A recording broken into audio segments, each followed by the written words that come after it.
আসসালামু আলাইকুম সুপ্রিয় শিক্ষার্থীরা, সকলকে স্বাগত জানাচ্ছি। ইংলিশ শিক্ষার্স আয়োজিত টানা 10 দিনের ফ্রি ক্লাসের আজকের ক্লাসটি ল্যাপটপে হওয়াতে আমি আন্তরিকভাবে দুঃখিত। ক্লাসটি বোর্ডে শুরু করেছিলাম, কিন্তু আমাদের হঠাৎ করে একটা ফোন নষ্ট হয়ে যাওয়ার কারণে, ক্যামেরার যে ফোনটা দিয়ে ব্যবহার করা হতো সেই ফোনটি নষ্ট হয়ে যাওয়ার কারণে আমরা ল্যাপটপে ক্লাসটি নিচ্ছি।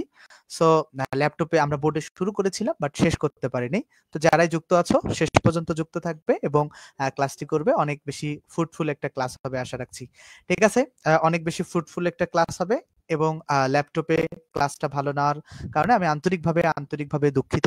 সরি, আমার ল্যাপটপে ক্লাসটা নেওয়ার কারণে আন্তরিকভাবে দুঃখিত এবং আমি বোর্ডে নেওয়ার চেষ্টা করেছি। বাট কোনোভাবেই বোর্ডে আসলে এই ক্যামেরা দিয়ে ভালো হচ্ছে না। কারণ এই ক্যামেরাটা তো আসলে ফোনের ক্যামেরা তো আসলে ক্লাস নেওয়ার জন্য না। আর আমাদের ক্লাস নেওয়ার যে ফোনটা ছিল সেই ফোনটা নষ্ট হয়ে গেছে হঠাৎ করে। সো আমাদের ক্লাস তো নিতে হবে, ক্লাস থেমে থাকবে না, ক্লাসের গতিতে চলবে। এখানে আমাকে দেখা না গেলেও ক্লাসটা আসলে ক্লাসের গতিতেই চলবে। তো সবাই যারা দেখছো সবার ঠিকঠাক শোনা যাচ্ছে কিনা, ক্লাস সবার দেখা যাচ্ছে কিনা আমাকে কাইন্ডলি একটু তোমরা জানাও। যারা দেখতেছো সবার ঠিকঠাক শোনা যাচ্ছে কিনা, সবাই ক্লাস ঠিকঠাক দেখতে পাচ্ছ না কিনা, এইটা আমাকে কাইন্ডলি প্রত্যেকটা স্টুডেন্ট জানাবা। ঠিক আছে? যারা ক্লাসটা দেখতেছো ছেলেমেয়েরা, যারা ক্লাসটা দেখছো, নতুন করে ক্লাসটা শুরু হবে, তারা একটু আমাকে জানাও যে সবার ঠিকঠাক দেখা যাচ্ছে কিনা। ঠিক আছে? সবাই আমাকে একটু জানাও। ওকে, অনেকেই যুক্ত হয়েছে, সবার ঠিকঠাক শোনা যাচ্ছে কিনা।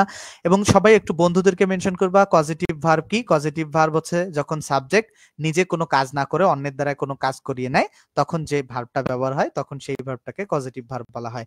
তো সবার আশা করছি শোনা যাচ্ছে এবং সবাই ঠিকঠাক দেখতে পাচ্ছ। অবশ্যই বন্ধুদেরকে ক্লাসের বিষয়ে জানাও। অবশ্যই যারা আছো বন্ধুদেরকে জানাও এবং সকলকে আমাদের ক্লাসের বিষয়ে জানাবা। সবাই আশা করছি দেখছো এবং অনেক হেল্প, মানে ফ্রুটফুল একটা ক্লাস হবে। আমি তোমাদেরকে সর্বোচ্চ সহযোগিতা করব আজকে ক্লাসে জন্য। আমি তোমাদেরকে সর্বোচ্চ সহযোগিতা করব। কথা একটু বেঁধে যাচ্ছে, কথা কি আসলেই বেঁধে যাচ্ছে? সবার কাছে কি কথা আসলেই বেঁধে যাচ্ছে কিনা? No screen sharing. স্ক্রিন তো শেয়ার হচ্ছে ভাই, স্ক্রিন তো শেয়ার হচ্ছে। তোমাদের কাছে কি কথা বেঁধে যাচ্ছে কিনা সেটা আমাকে জানাও। কথা ঠিকঠাক শোনা যাওয়ার কথা। Okay, all clear. Thank you. বোর্ডে আজকে ক্লাসটা সম্ভব না, আমরা এইখানে যে ক্লাসটা করছি এবং ক্লাসটা সবাই মনোযোগ দিয়ে করবা। খুব কাজের একটা ক্লাস নিব, যতটা বলছি হেল্পফুল। কিছু ছেলে মেয়ে পড়ে আছে, বোঝানোর সময় পড়ার বাইরে কমেন্ট করে, এটা ঠিক না। আচ্ছা ঠিক আছে, আমরা একটা কথাবার্তাও অতিরিক্ত বলবো না। সবার আশা করছি শোনা যাচ্ছে, সবার দেখা যাচ্ছে। যদি কারো শোনা না যায় সেটা তাদের ব্যক্তিগত সমস্যা, আমার এইখান থেকে কোনো ধরনের সমস্যা আছে বলে আমি মনে করছি না। তো আজ যাই হোক, আমরা শুরু করি। আমরা ভার্বের যে বিষয়টা পড়ছিলাম, এই চার্টটা পড়ছিলাম। এই চার্টটা আমি একটু হোয়াইট ব্যাকগ্রাউন্ডে দেখাবো। এই চার্টটা একটু হোয়াইট ব্যাকগ্রাউন্ডে দেখাবো, হোয়াইট ব্যাকগ্রাউন্ডে তোমাদের ভালো দেখা যাবে। চার্টটা আমি একটু হোয়াইট ব্যাকগ্রাউন্ডে দেখাচ্ছি, এটা রিজন আছে। হোয়াইট যে ল্যাপটপ যেহেতু ছোট স্ক্রিন, ব্ল্যাক ব্যাকগ্রাউন্ডে ল্যাপটপে ভালো দেখা যায় না। এই যে দেখো, এই যে চার্ট, খেয়াল করো। বেসিক্যালি মনে রাখবো ভার্ব হচ্ছে দুই প্রকার। কয় প্রকার? ভার্ব হচ্ছে দুই প্রকার। এক প্রকার হচ্ছে ফাইনাইট ভার্ব, আর এক প্রকার হচ্ছে নন ফাইনাইট ভার্ব। ফাইনাইট ভার্বে টেন্স চেনা যায়, মনে রাখতে হবে। ফাইনাইট ভার্বে টেন্স চেনা যায়, আর নন ফাইনাইট ভার্বে টেন্স চেনা যায় না। এই দুইটা কথা মাথায় রাখতে হবে যে ফাইনাইট ভার্বে কি টেন্স চেনা যায়, আর নন ফাইনাইট ভার্বে কি টেন্স চেনা যায়। তাহলে আমরা এই চার্ট থেকে সহজ একটা কথা কি মনে রাখবো, যে ভার্ব বেসিক্যালি দুই প্রকার। যদি কেউ বলে যে আসলে ভার্ব কত প্রকার, আমরা বলবো যে ভার্ব আসলে দুই প্রকার। আমরা বলবো কি যে ভার্ব দুই প্রকার, একটা হচ্ছে কি ফাইনাইট ভার্ব, আর একটা হচ্ছে কি নন ফাইনাইট ভার্ব। তো যে ভার্ব দেখে টেন্স চেনা যায় সেটা হচ্ছে ফাইনাইট ভার্ব, আর যে ভার্ব দেখে টেন্স চেনা যায় না সেটা হচ্ছে নন ফাইনাইট ভার্ব। তাহলে যে ভার্ব দেখে টেন্স চেনা যায় সেটা বেসিক্যালি ফাইনাইট ভার্ব, আর যে ভার্ব দেখে টেন্স চেনা যায় না সেটা বেসিক্যালি নন ফাইনাইট ভার্ব। আমরা একটা উদাহরণ দেখি। আমি একটা নতুন একটা উদাহরণ লিখছি, একটা আলাদা পেজ নিয়ে লিখছি। আশা করছি তোমাদের চমৎকার দেখা যাচ্ছে এবং দারুণ ক্লাস হবে একটা। এই যে একটা উদাহরণ আমি লিখছি, বলছি কি যে আই হ্যাভ, দেখো ধরো I want to to help you, আমি তোমাকে হেল্প করতে চাই। এখানে আমাকে বলতে হবে যে আমরা এখানে ভার্ব একটা পেয়েছি হেল্প ওয়ান, আর একটা পেয়েছি টু হেল্প। তাহলে এই যে এখানে বলতো কোনটা ফাইনাইট ভার্ব, এখানে কোনটা দেখে টেন্স চেনা যাচ্ছে? এই উদাহরণটা খেয়াল করো, কোনটা দেখে টেন্স চেনা যাচ্ছে? ভয়েস আটকে যাচ্ছে কেন? ভয়েস তো আটকানোর কথা না।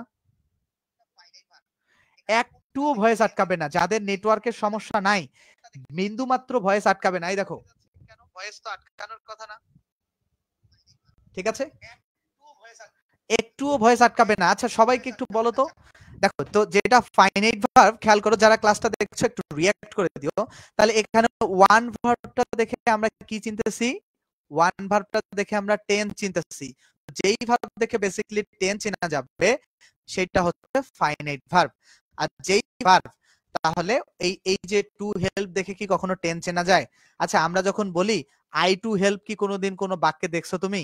যদি তুমি এইভাবে বলো আই টু হেল্প ইউ, তাহলে কি সবাই হাসবে না? আই টু হেল্প ইউ, এরকম কি সাবজেক্টের পরে টু হেল্প এখানে কোনোদিন কোনো বাক্য দেখছো?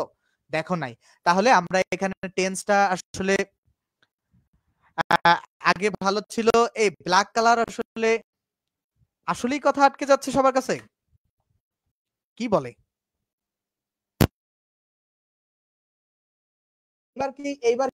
এইবার কি আটকে যাচ্ছে? এইবার কি আটকে যাচ্ছে? দাঁড়াও দেখি, এবার কি কথা আটকে যাচ্ছে? এবার এবার এবার এবার ক্লিয়ার? বলে কি ছেলেমেয়েরা? এবার কি আটকে যাচ্ছে? দাঁড়াও দেখি, এবার কি কথা আটকে যাচ্ছে? এবার এবার এবার এবার ক্লিয়ার? আচ্ছা, ওকে ওকে, আমি বুঝতে পারছি কথা আসলেই আটকাচ্ছে। কেন আটকাচ্ছে আমি এটা একটু খেয়াল করি, কেন আটকাচ্ছে এই ব্যাপারটা আমি দেখি। দাঁড়াও দেখি, আটকানোর রিজনটা আসলে কি আমি খেয়াল করি। আচ্ছা এখন এখন এখন দেখো তো, এখন এখন আজকে ক্লাসে এত সমস্যা, নট ক্লিয়ার।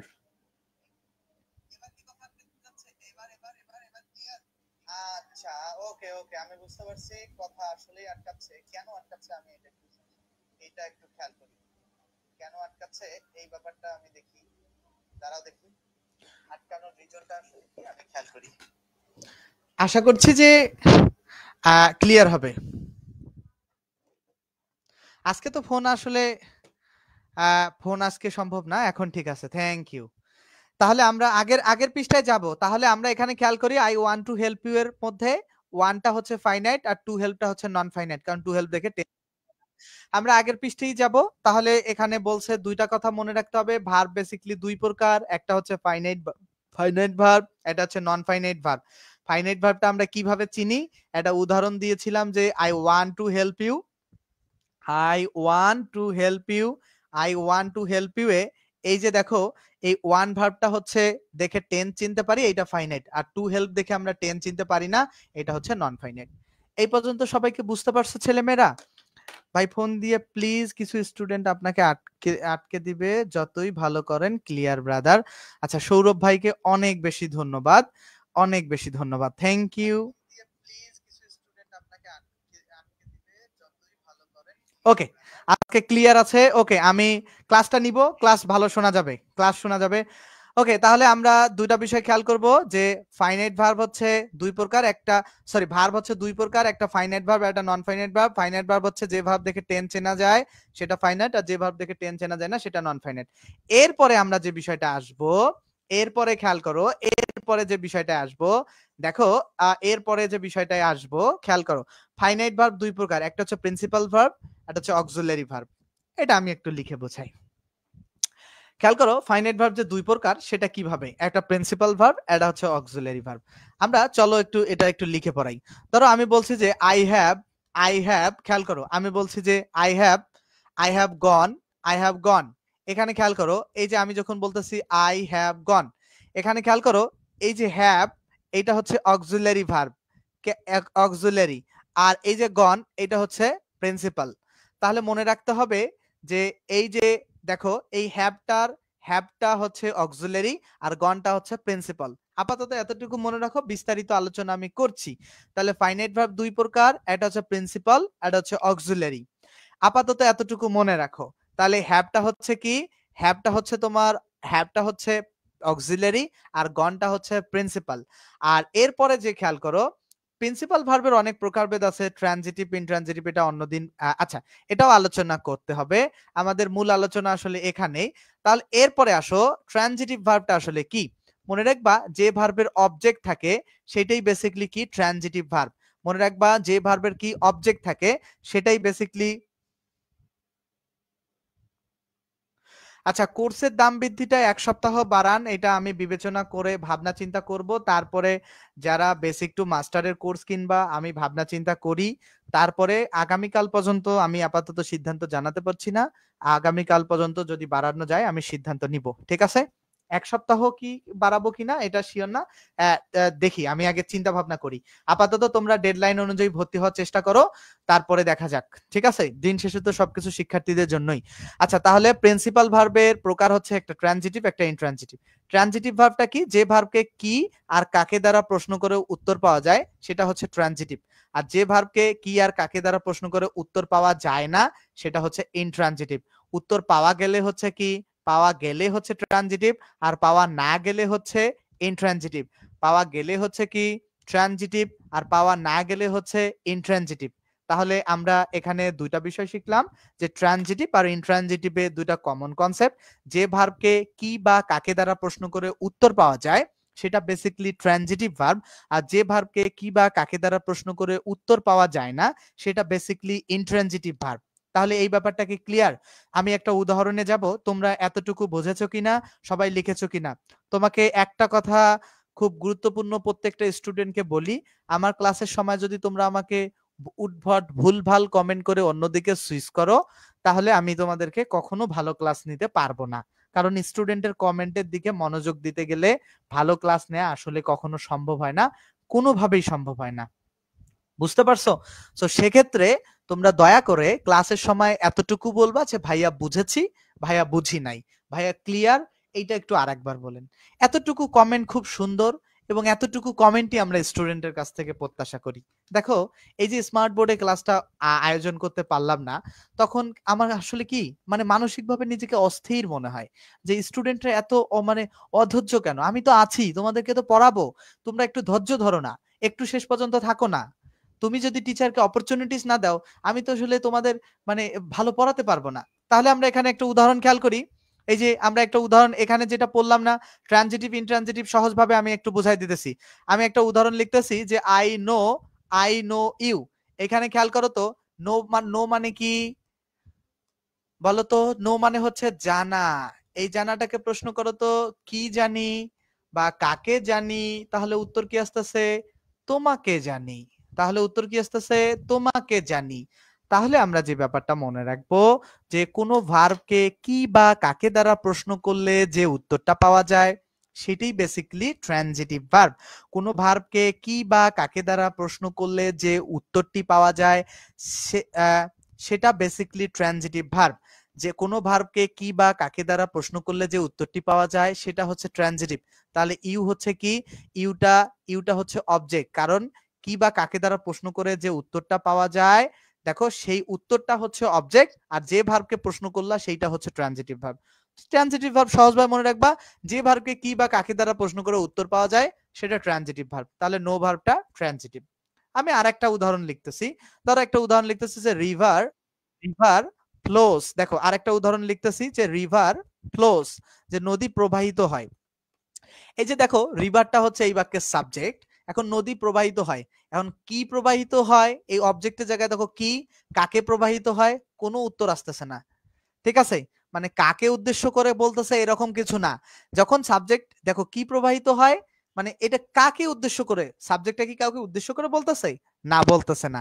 কি বা কাকে দ্বারা প্রশ্ন করে আমরা কোনো উত্তর পাচ্ছি না। সো এই ফ্লো ভার্বটা হচ্ছে ইনট্রানজিটিভ ভার্ব।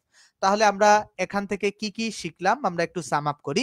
ভার্ব বেসিক্যালি দুই প্রকার, একটা হচ্ছে ফাইনাইট ভার্ব আর একটা হচ্ছে non finite verb. Verb basically দুই প্রকার, একটা হচ্ছে কি ফাইনাইট ভার্ব আর একটা হচ্ছে কি নন ফাইনাইট ভার্ব। তাহলে এই ফাইনাইট এবং নন ফাইনাইটের মধ্যে আরেকটা বিষয় আমরা কি শিখলাম? যে ভার্ব দেখে টেন্স চেনা যায় সেটা বেসিক্যালি ফাইনাইট ভার্ব, যে ভার্ব দেখে টেন্স চেনা যায় না সেটা বেসিক্যালি নন ফাইনাইট ভার্ব। এরপরে আমরা কি শিখলাম? প্রিন্সিপাল এবং অক্সিলারি। একটা উদাহরণ শিখিয়েছিলাম যে আই হ্যাভ গনে, হ্যাভ হচ্ছে অক্সিলারি আর গন হচ্ছে প্রিন্সিপাল। আমি বিস্তারিত পরবর্তীতে বোঝাবো। তারপরে কি বলছি? যে ট্রানজিটিভ ভার্ব। ট্রানজিটিভ ভার্বটা কি? যে কোনো একটা ভার্ব নিব, সেই ভার্বটাকে কি বা কাকে দ্বারা প্রশ্ন করব, যদি আমরা উত্তর পাই তাহলে সেই ভার্বটা হচ্ছে ট্রানজিটিভ। আর ইনট্রানজিটিভ ভার্বটা কি বললাম? যে কোনো ভার্বকে কি বা কাকে দ্বারা প্রশ্ন করে যদি উত্তর পাওয়া না যায় তাহলে সেটা হচ্ছে ইনট্রানজিটিভ ভার্ব। এই পর্যন্ত আসলে কে বোঝো নাই আমাকে প্রশ্ন করতে পারো। আমাকে প্রশ্ন করতে পারো, যারা আমার দীর্ঘদিন ক্লাস দেখেছে তারা আমাকে বুঝতে পারবে, এবং আমি শিক্ষার্থীদের সমস্যাগুলো গভীরভাবে অনুভব করি। একটু ধৈর্যশীল হওয়ার অনুরোধ জানাচ্ছি সকলকে। তাহলে এই পর্যন্ত কে বোঝো নাই তারা আমাকে একটু জানাও। এই পর্যন্ত যদি না বুঝে থাকো তাহলে আমাকে জানাও। সবাই কি বুঝেছো? আমরা এখন চলে যাই এই ব্ল্যাক স্লাইডে। এই ব্ল্যাক স্লাইড কেন? কারণ আজকে ক্লাসের জন্য এই স্লাইডে বানানো হয়েছিল। এই স্লাইড আমাকে পড়াতেই হবে, কারণ আমার কাছে এক্সট্রা কোনো স্লাইড নাই। আচ্ছা, ভার্ব যে ওয়ার্ড কোনো ব্যক্তি, বস্তু বা স্থান সম্পর্কে বলার জন্য ব্যবহৃত হয় তাকে বেসিক্যালি ভার্ব বলে।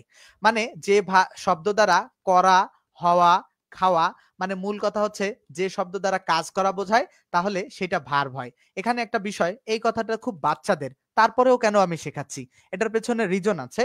যে ধরো তুমি যখন বলবা যে তুই আমাকে বিলিভ কর, এখানে বিলিভ, এই বিলিভ কথাটা বলা যাবে না। কারণ বিলিভ মানে যখন কোনো ভার্বের বাংলা অর্থ করবা, বিলিভ মানে হচ্ছে বিশ্বাস করা। ঠিক আছে? তাহলে এই যে বিলিভ কর মানে হচ্ছে এটা এটা না বলে বলতে হবে নাউন ফর্মের সাথে করা যুক্ত করতে হবে। বিলিভ কর। ঠিক আছে? এই যে বিশ্বাস কর, এই বিলিভ মানে হচ্ছে শুধু বিশ্বাস। আর তুমি যখন মানুষকে বলো যে আমাকে বিলিভ কর, তারপরে হচ্ছে এইটা বলো বিলিভ, এটা হচ্ছে নাউন। আর যখন তুমি করো বিলিভ, বিলিভটা হচ্ছে ভার্ব। এটা বাংলা এইভাবে বলা যায় না। বিলিভ হচ্ছে ভার্ব, মনে রাখতে হবে, এবং এটার সাথে করা যুক্ত হবে, বিশ্বাস করা, বিশ্বাস করা। সো এইটা মূল কথা হচ্ছে কোনো ভার্বের সাথে করা হওয়া যুক্ত হয়, এটা আর কি মনে রাখতে হবে। সেকেন্ডলি আমরা যে বিষয়টায় আসবো, ভার্ব হচ্ছে বাক্যের একটা এসেনশিয়াল পার্ট, সব থেকে গুরুত্বপূর্ণ। কারণ যদি কোনো বাক্যে ভার্ব না থাকে তাহলে সেটা আসলে বাক্য হইতে পারে না। কোনো বাক্যে যদি ফাইনাইট ভার্ব না থাকে, কোনো বাক্যে যদি ফাইনাইট ভার্ব না থাকে সেটা আসলে বাক্য হইতে পারে না। তাহলে বাক্য তৈরি করার জন্য কি লাগবে? অবশ্যই ফাইনাইট ভার্ব লাগবে। ঠিক আছে? তাহলে এতটুকু মাথায় রাখি আমরা। পরবর্তীতে আসি প্রিন্সিপাল ভার্বের আলোচনায়। তাহলে প্রিন্সিপাল ভার্বটা আসলে কি জিনিস, এখন সেটা আমরা পড়বো। এতক্ষণ আগে যে ব্যাপারটা পড়েছিলাম যে প্রিন্সিপাল ভার্বটা আসলে কি, প্রিন্সিপাল ভার্বের আলোচনায় আমরা আসি। প্রিন্সিপাল ভার্ব আসলে কি সেটা আমরা খেয়াল করি। প্রিন্সিপাল ভার্ব আসলে কি, চলো, প্রিন্সিপাল ভার্ব আসলে কি খেয়াল কর। যে ভার্ব অন্য ভার্বের সাহায্য ছাড়া স্বাধীনভাবে বাক্যের অর্থ সম্পূর্ণ করতে পারে তাকে প্রিন্সিপাল ভার্ব বা মেইন ভার্ব বলে। তাহলে যে ভার্ব অন্য ভার্বের সাহায্য ছাড়া স্বাধীনভাবে কোনো বাক্যের অর্থ প্রকাশ করতে পারে সেটাকে প্রিন্সিপাল ভার্ব বলে। একটা কথা মনে রাখবা, কোনো বাক্য যদি হয়, ধরো আমি একটা বাক্য লিখছি যে আই ওয়ান্ট মানে আমি চাই, এই একটা ছোট বাক্য।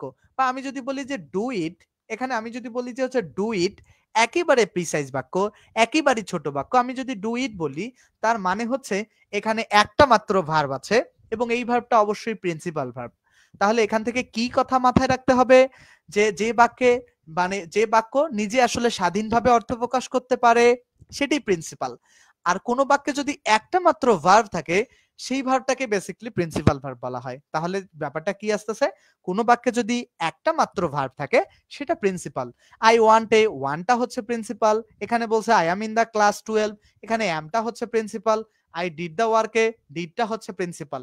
তাহলে কোন বাক্যে একটা মাত্র যদি ভার্ব থাকে তাহলে সেই ভার্বটা হচ্ছে কি প্রিন্সিপাল ভার্ব। সবাইকে আমরা এই ব্যাপারটা বুঝতে পারছি? সবাই যখন আমরা নোট করব মনে করব যে কোনো বাক্যে যদি একটা ভার্ব থাকে, মাত্র একটা ভার্ব থাকে, সেই ভার্বটা বেসিক্যালি প্রিন্সিপাল ভার্ব। ঠিক আছে? যদি কোনো বাক্যে একটা মাত্র ভার্ব থাকে সেই ভার্বটা basically principal verb. Class record থাকবে, আজকে ক্লাসটা রেকর্ড থাকবে, যেহেতু লাইভে তোমরা যথেষ্ট শিক্ষার্থী যুক্ত হয়েছে, অবশ্যই তোমাদের জন্য ক্লাসটা রেকর্ড থাকবে। তো সবাই কি এই ব্যাপারটা বুঝতে পেরেছো ছেলেমেয়েরা? সবাই এই ব্যাপারটা বুঝতে পেরেছো কিনা আমাকে জানাও। ক্লাসটা শেষ পর্যন্ত থাকবা। যদি তোমার কনসেপ্ট আমি চেঞ্জ করতে না পারি তাহলে তুমি আমার ক্লাস আর কখনোই দেখবা না। ঠিক আছে?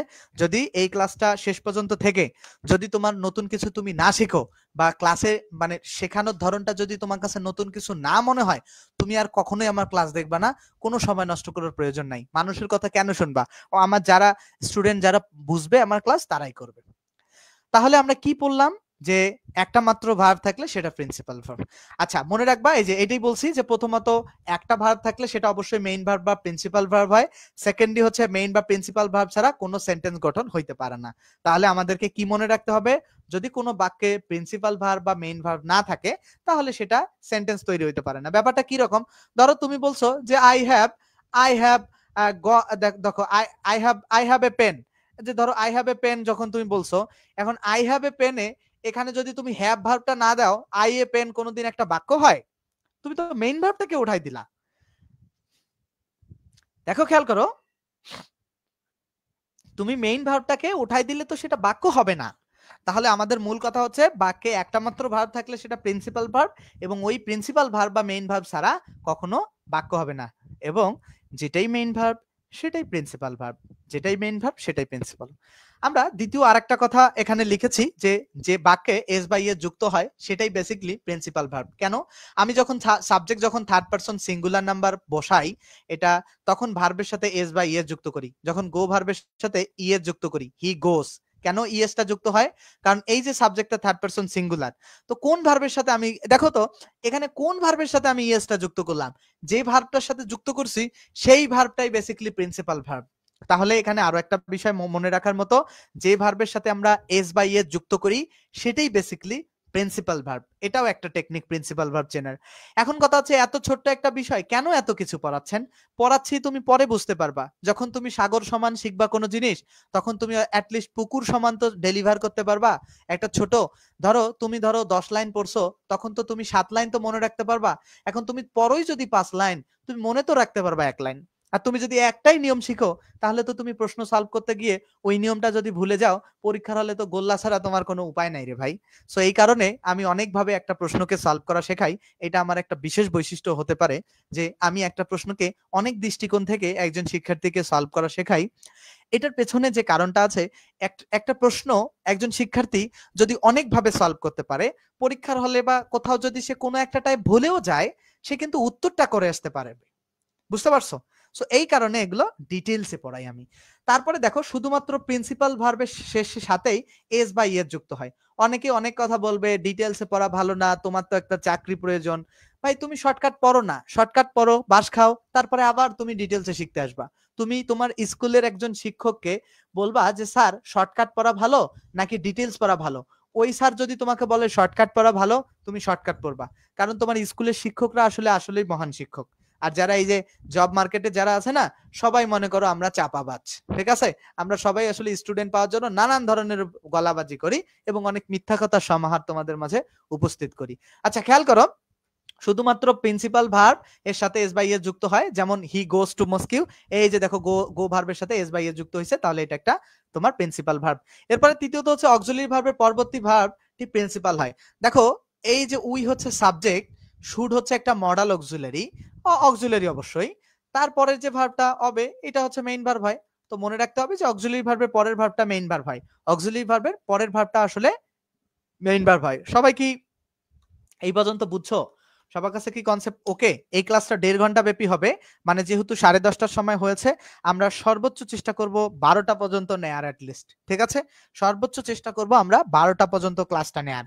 অবশ্যই অবশ্যই কাজের একটা ক্লাস হবে, অবশ্যই কাজের ক্লাস হবে এবং অনেক গুরুত্বপূর্ণ একটা ক্লাস।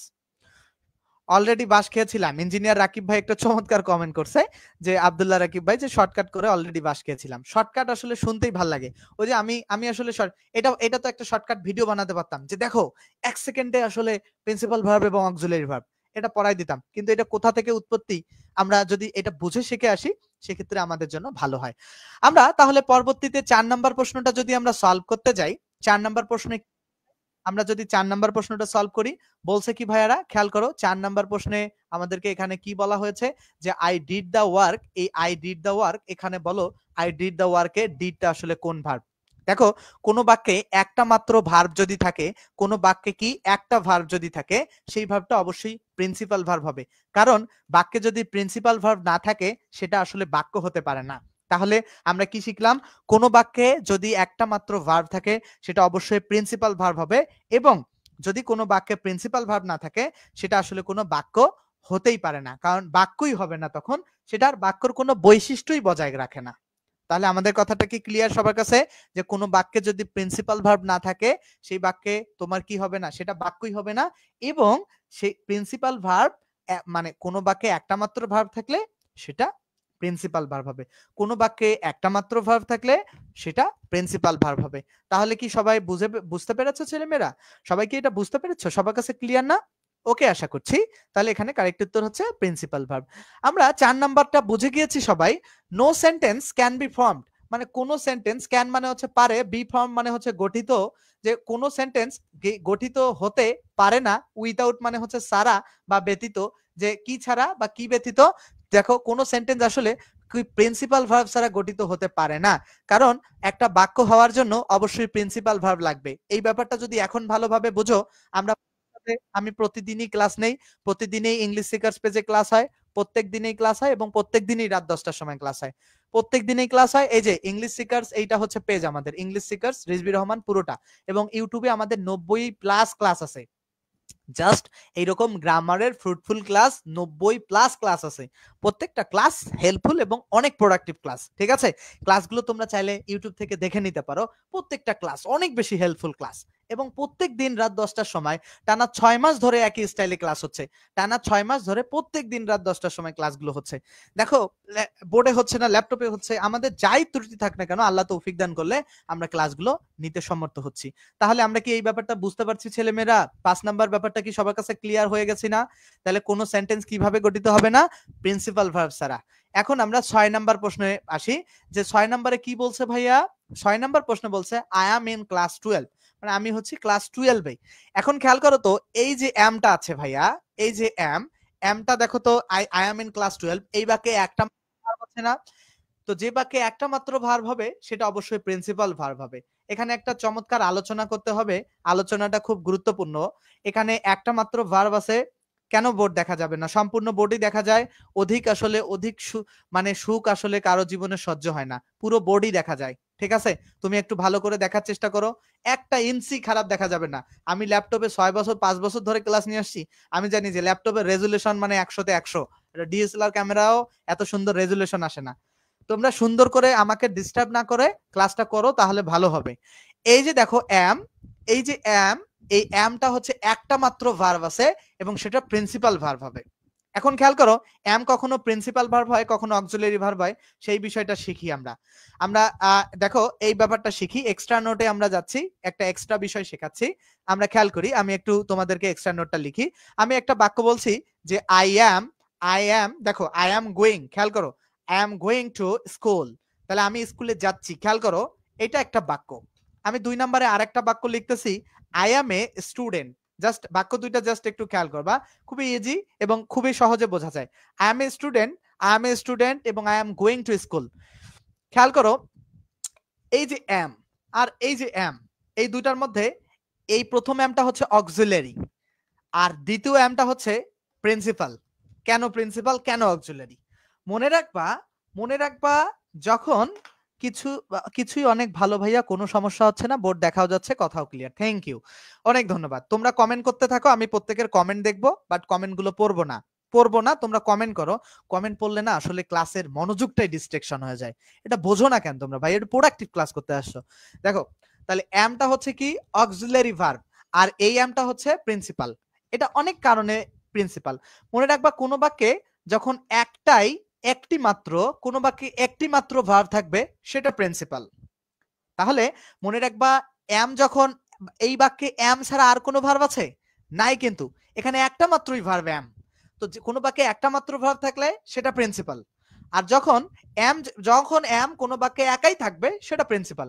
এখন দেখো আরেকটা 1 নম্বরে দেখো, এম এর পরে যখন ভার্বের আইএনজি থাকবে বা ভার্বের ভি3 থাকবে, তখন এমটা হচ্ছে অক্সিলারি। তাহলে খাতায় এইভাবে নোট করবা, খাতায় এইভাবে নোট করব যে প্রথম বাক্যে এম এর পরে যখন ভার্বের ভি3 বা ভার্বের আইএনজি থাকে, এম এর পরে ভার্বের ভি3 বা ভার্বের আইএনজি থাকে, সেই এমটা হচ্ছে অক্সিলারি ভার্ব।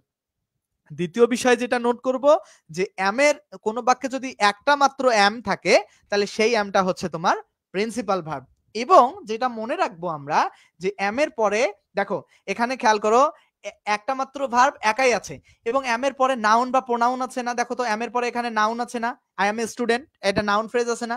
তো এম এর পরে যদি নাউন থাকে বা প্রোনাউন থাকে, এই এমটা হচ্ছে তোমার প্রিন্সিপাল ভার্ব। তাহলে এই ব্যাপারটা কি কারো কোনো ঘাটতি? আবার বলতেছি খুব সহজভাবে, খুব সুন্দরভাবে, এম এর পরে যদি ভি3 বা ভার্বের আইএনজি থাকে, তাহলে এই এমটা হচ্ছে auxiliary verb.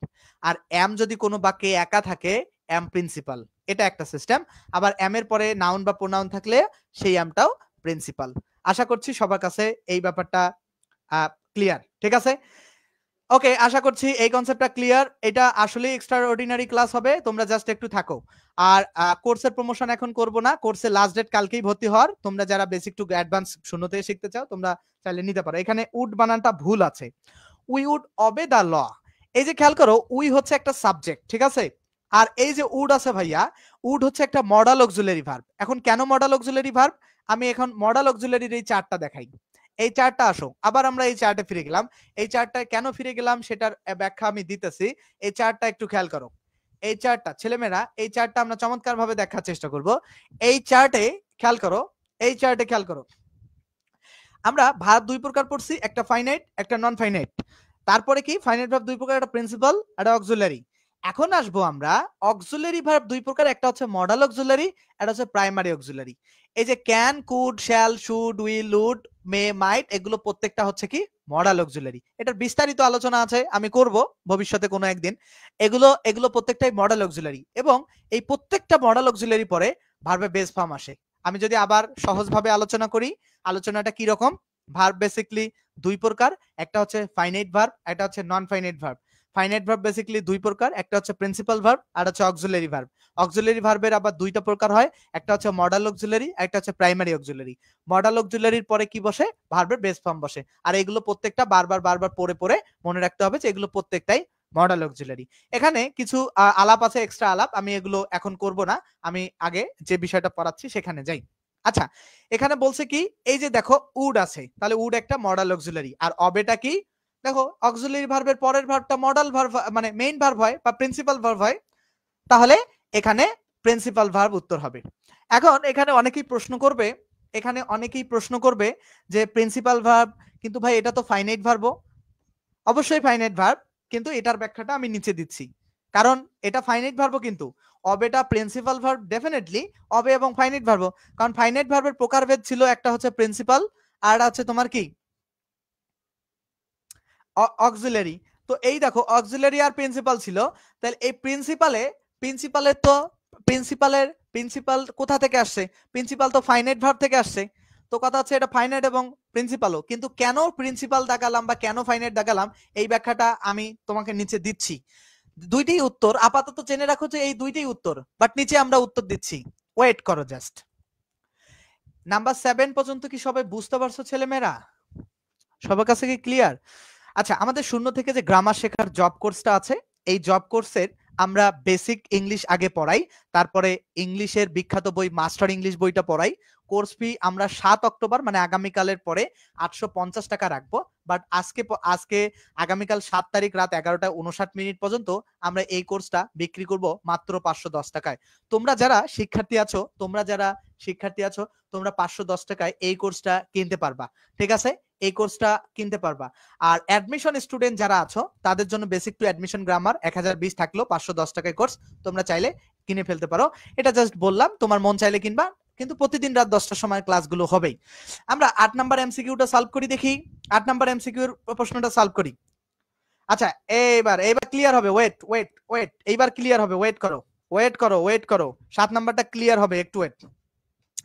Nothing last forever, মানে কোনো কিছুই চিরস্থায়ী নয়। এই যে লাস্টটা, ঠিক আছে, এই লাস্টটা হচ্ছে কি মেইন ভার্ব। কেন? কারণ নাথিং একটা সাবজেক্ট, আর সাবজেক্টের পরে মেইন ভার্ব, এটা নাথিংটা থার্ড পারসন সিঙ্গুলার, এই কারণে ভার্বের সাথে এস বা ই এর যুক্ত হয়। তাহলে আমরা খেয়াল করি, নাথিং, এই নাথিংটা হচ্ছে সাবজেক্ট, আর সাবজেক্ট যখন থার্ড পারসন সিঙ্গুলার হয় তখন ভার্বের সাথে এস বা ই এর যুক্ত হয়। যেহেতু এইখানে লাস্টের সাথে এস বা ই এর যুক্ত হয়েছে, আমরা এটাকে অবশ্যই বলবো এটা মেইন ভার্ব বা প্রিন্সিপাল ভার্ব, ঠিক আছে, ক্লিয়ার হবে। ওই যেটা সেরে এসেছি ওটা পড়াচ্ছি, একটু ওয়েট করো। এবার আসো অক্সিলারি ভার্ব, ওটা পরে পড়াচ্ছি, ওটা আছে, ওই আলোচনা আছে, ওয়েট, জাস্ট ওয়েট। অক্সিলারি ভার্বের আলোচনায় মনে রাখবা যে ভার্ব প্রিন্সিপাল ভার্বকে টেন্স, ভয়েস এবং মুড গঠনে সাহায্য করে তাকে হেল্পিং ভার্ব বা অক্সিলারি ভার্ব বলে। মনে করো রাখবা অক্সিলারি মানেও সাহায্যকারী, অক্সিলারির বাংলা অর্থ সাহায্যকারী। এখন অক্সিলারি ভার্ব কিভাবে কাকে কি হেল্প করে, কি করে টেন্স গঠনে সাহায্য করে। আচ্ছা খেয়াল করো, আমি এটা একটু বোঝাই, এখানে লিখছি, আমি একটা উদাহরণ লিখবো। ধরো আই গো, তাহলে এটা কোন টেন্স? 1 নম্বরে আই গো, এটা ডেফিনেটলি প্রেজেন্ট ইনডিফিনিট টেন্স। আবার আমি 2 নম্বরে আরো একটা উদাহরণ লিখবো যে আই অ্যাম গোটাকে আমি কি করছি, গোয়িং। কেন করলাম? কারণ অতিরিক্ত একটা অ্যাম যখন বসালাম তখন কিন্তু এই যে এই গোয়িং ভার্বটা গো ভার্বটার সাথে আইএনজি যুক্ত করে আমি প্রেজেন্ট কন্টিনিউয়াস করলাম। খেয়াল করে জাস্ট আবারও বোঝাই। প্রথমে আমি একটা বাক্য লিখছিলাম কি, আই গো, যেহেতু সাবজেক্ট আই আর গো ভার্বে প্রেজেন্ট ফর্ম, তাহলে এটা প্রেজেন্ট ইনডিফিনিট টেন্স, এটা ঠিক আছে। কিন্তু সেকেন্ডে আই এর সাথে অতিরিক্ত একটা অ্যাম যখন বসালাম, গো এর সাথে আইএনজি যুক্ত হয়ে গেল কি, গোয়িং। এখন এই ব্যাপারটা আসলে কেন হয়? গো এর সাথে আইএনজি যুক্ত করে যে গোয়িংটা হলো, এটা কেন হলো? এইখানে মনে রাখবা যে এই অক্সিলারি ভার্বটার প্রভাবে হলো। কারণ auxiliary verb am is are be verb বসানোর পরে পরের ভার্বের আইএনজি করতে হয়। তো এইটা কি প্রেজেন্ট ইনডিফিনিট টেন্সে আই গো ছিল, আর এমটা যখন আমি বসালাম তখন কি টেন্সটা পরিবর্তন করলো না? টেন্সটা পরিবর্তন হয়ে কন্টিনিউয়াস টেন্স হয়ে গেল না? কন্টিনিউয়াস টেন্স কেন হলো আসলে? কে কন্টিনিউয়াস টেন্সটা মেকিং করলো? মেকিং করলো কে বেসিক্যালি কন্টিনিউয়াস টেন্সটা? এখানে কন্টিনিউয়াস টেন্সটা কে তৈরি করলো? এম তৈরি করছে, এম। এম এর ফলেই কিন্তু ভার্বটার পরিবর্তন হয়েছে।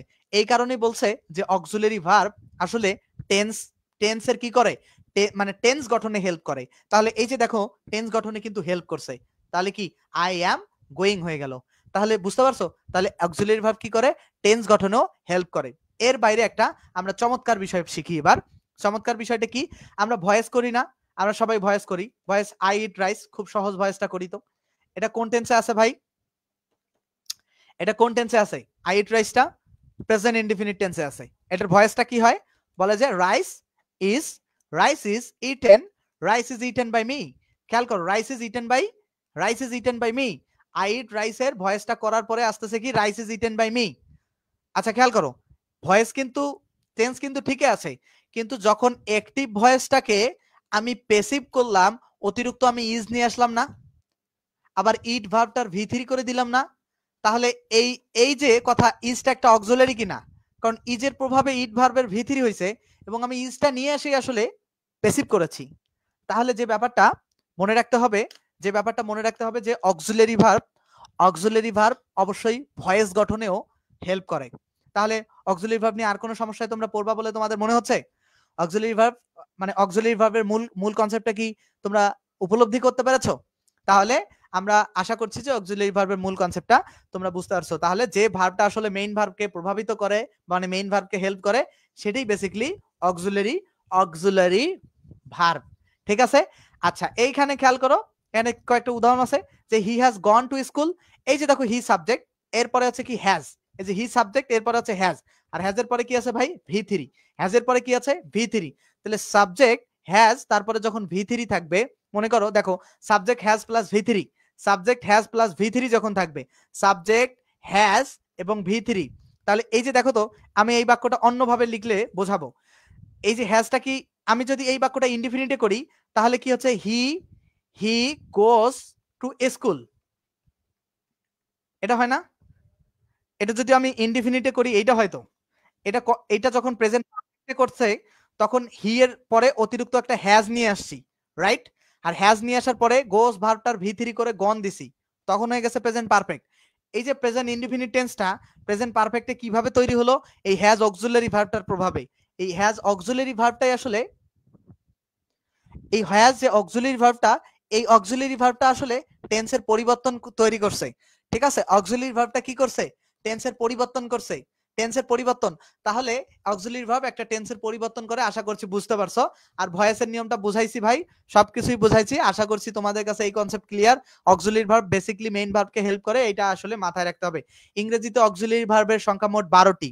কি? Be verb, have verb, do verb, can verb, may verb, shall verb, will verb, must verb, dare, need, use to, ought to. এই 12টাকে বলা হয় অক্সিলারি ভার্ব। যদি বলে ইংলিশে অক্সিলারি ভার্ব কয়টা ভাই, তখন বলবা 12টা। এরপরে আসো, এই 12টাকে বিভিন্ন ভাগে ফেলা হয়েছে। প্রাইমারি অক্সিলারি, আবার অক্সিলারি ভার্ব প্রাইমারি অক্সিলারি আবার হচ্ছে তোমার 14টা। এই অক্সিলারি ভার্ব যে 12টা, 12টার মধ্যে আবার প্রাইমারি অক্সিলারি হচ্ছে 14টা। এটা হচ্ছে বি ভার্ব, এটা ডু ভার্ব, এটা হ্যাভ ভার্ব। ঠিক আছে? এই বি ভার্বের এগুলো প্রকার আছে। ধরো বি ভার্ব হচ্ছে 8টা। বি ভার্ব হচ্ছে B been being, B been being, B been being, তারপরে হচ্ছে এম, তারপরে হচ্ছে ইজ, তারপরে হচ্ছে আর, এম ইজ আর, তারপরে হচ্ছে ওয়াজ, তারপরে হচ্ছে were, am is are, was, were. এই যে be been being am is are was are, তাহলে এখানে 3 এখানে 3 3 3 6 আর 2 8টা, বি ভার্ব হচ্ছে 8টা, ডু ভার্ব হচ্ছে কি 3টা, তাহলে ডু, তারপর হচ্ছে ডাজ, আর হচ্ছে ডিড, হচ্ছে 3টা, কত 8 3 11টা। আর হ্যাভ ভার্ব হচ্ছে 3টা, হ্যাভ, হ্যাজ, আর একটা কি হ্যাড, এই হচ্ছে 3টা, হ্যাভ হ্যাজ হ্যাড। তাহলে এই হচ্ছে টোটাল প্রাইমারি অক্সিলারি হচ্ছে 14টা। ঠিক আছে, তাহলে প্রাইমারি অক্সিলারি কনসেপ্টটা আশা করছি এটা লিখে নেওয়া এবং বারবার পড়ে। কেন তোমাদের কাছে কি শুনতে কারো কাছে সমস্যা হচ্ছে? এই যে শোয়েব কমেন্ট করেছে যে নেট ধরে না, নেটে কি তোমার নিজের সমস্যা নাকি আমার সমস্যা? আশা করছি আমার সমস্যা হওয়ার কথা না। তাহলে আশা করছি প্রাইমারি অক্সিলারি কনসেপ্টটা বুঝছো তোমরা। এরপরে আসো বি, হ্যাভ, ডু ভার্ব এগুলো প্রিন্সিপাল ভার্ব হিসেবেও ব্যবহার হয়, অক্সিলারি ভার্ব হিসেবেও। এই কনসেপ্টটা খুবই জরুরি বোঝা। দেখো, বলবে যখন আই অ্যাম এ স্টুডেন্ট, তখন অ্যামটা একটা মাত্র ভার্ব, এইটা হচ্ছে প্রিন্সিপাল ভার্ব। তাহলে বি ভার্ব এখানে কি হিসাবে ব্যবহার হয়েছে? প্রিন্সিপাল ভার্ব হিসাবে। ঠিক আছে, যখন আই অ্যাম এ স্টুডেন্ট এবং অ্যাম বাক্যে একটাই এবং অ্যাম এর পরে নাউন বা প্রোনাউন আছে, যখন আই অ্যাম এ স্টুডেন্ট বলবে, যখন আই অ্যাম এ স্টুডেন্ট বলবে, দেখো যখন আই অ্যাম এ স্টুডেন্ট বলবে তখন অ্যাম হচ্ছে একটা মাত্র ভার্ব, অ্যাম হচ্ছে একটা মাত্র ভার্ব এবং এটাই হচ্ছে প্রিন্সিপাল ভার্ব। এটা একটা টেকনিক। আবার আরেকটা টেকনিক কি, অ্যাম এর পরে কি নাউন বা প্রোনাউন থাকলে অ্যামটা আবার প্রিন্সিপাল ভার্ব হয়। তাহলে এখানে অ্যাম প্রিন্সিপাল। তাহলে এখানে কি বলছে যে বি ভার্ব প্রিন্সিপাল হিসেবে ব্যবহার হয়, তাহলে এটা দেখে ফেললা যে অ্যামটা প্রিন্সিপাল। এরপরে আসো আমি অ্যামটাকে অক্সিলারি হিসেবে দেখাই।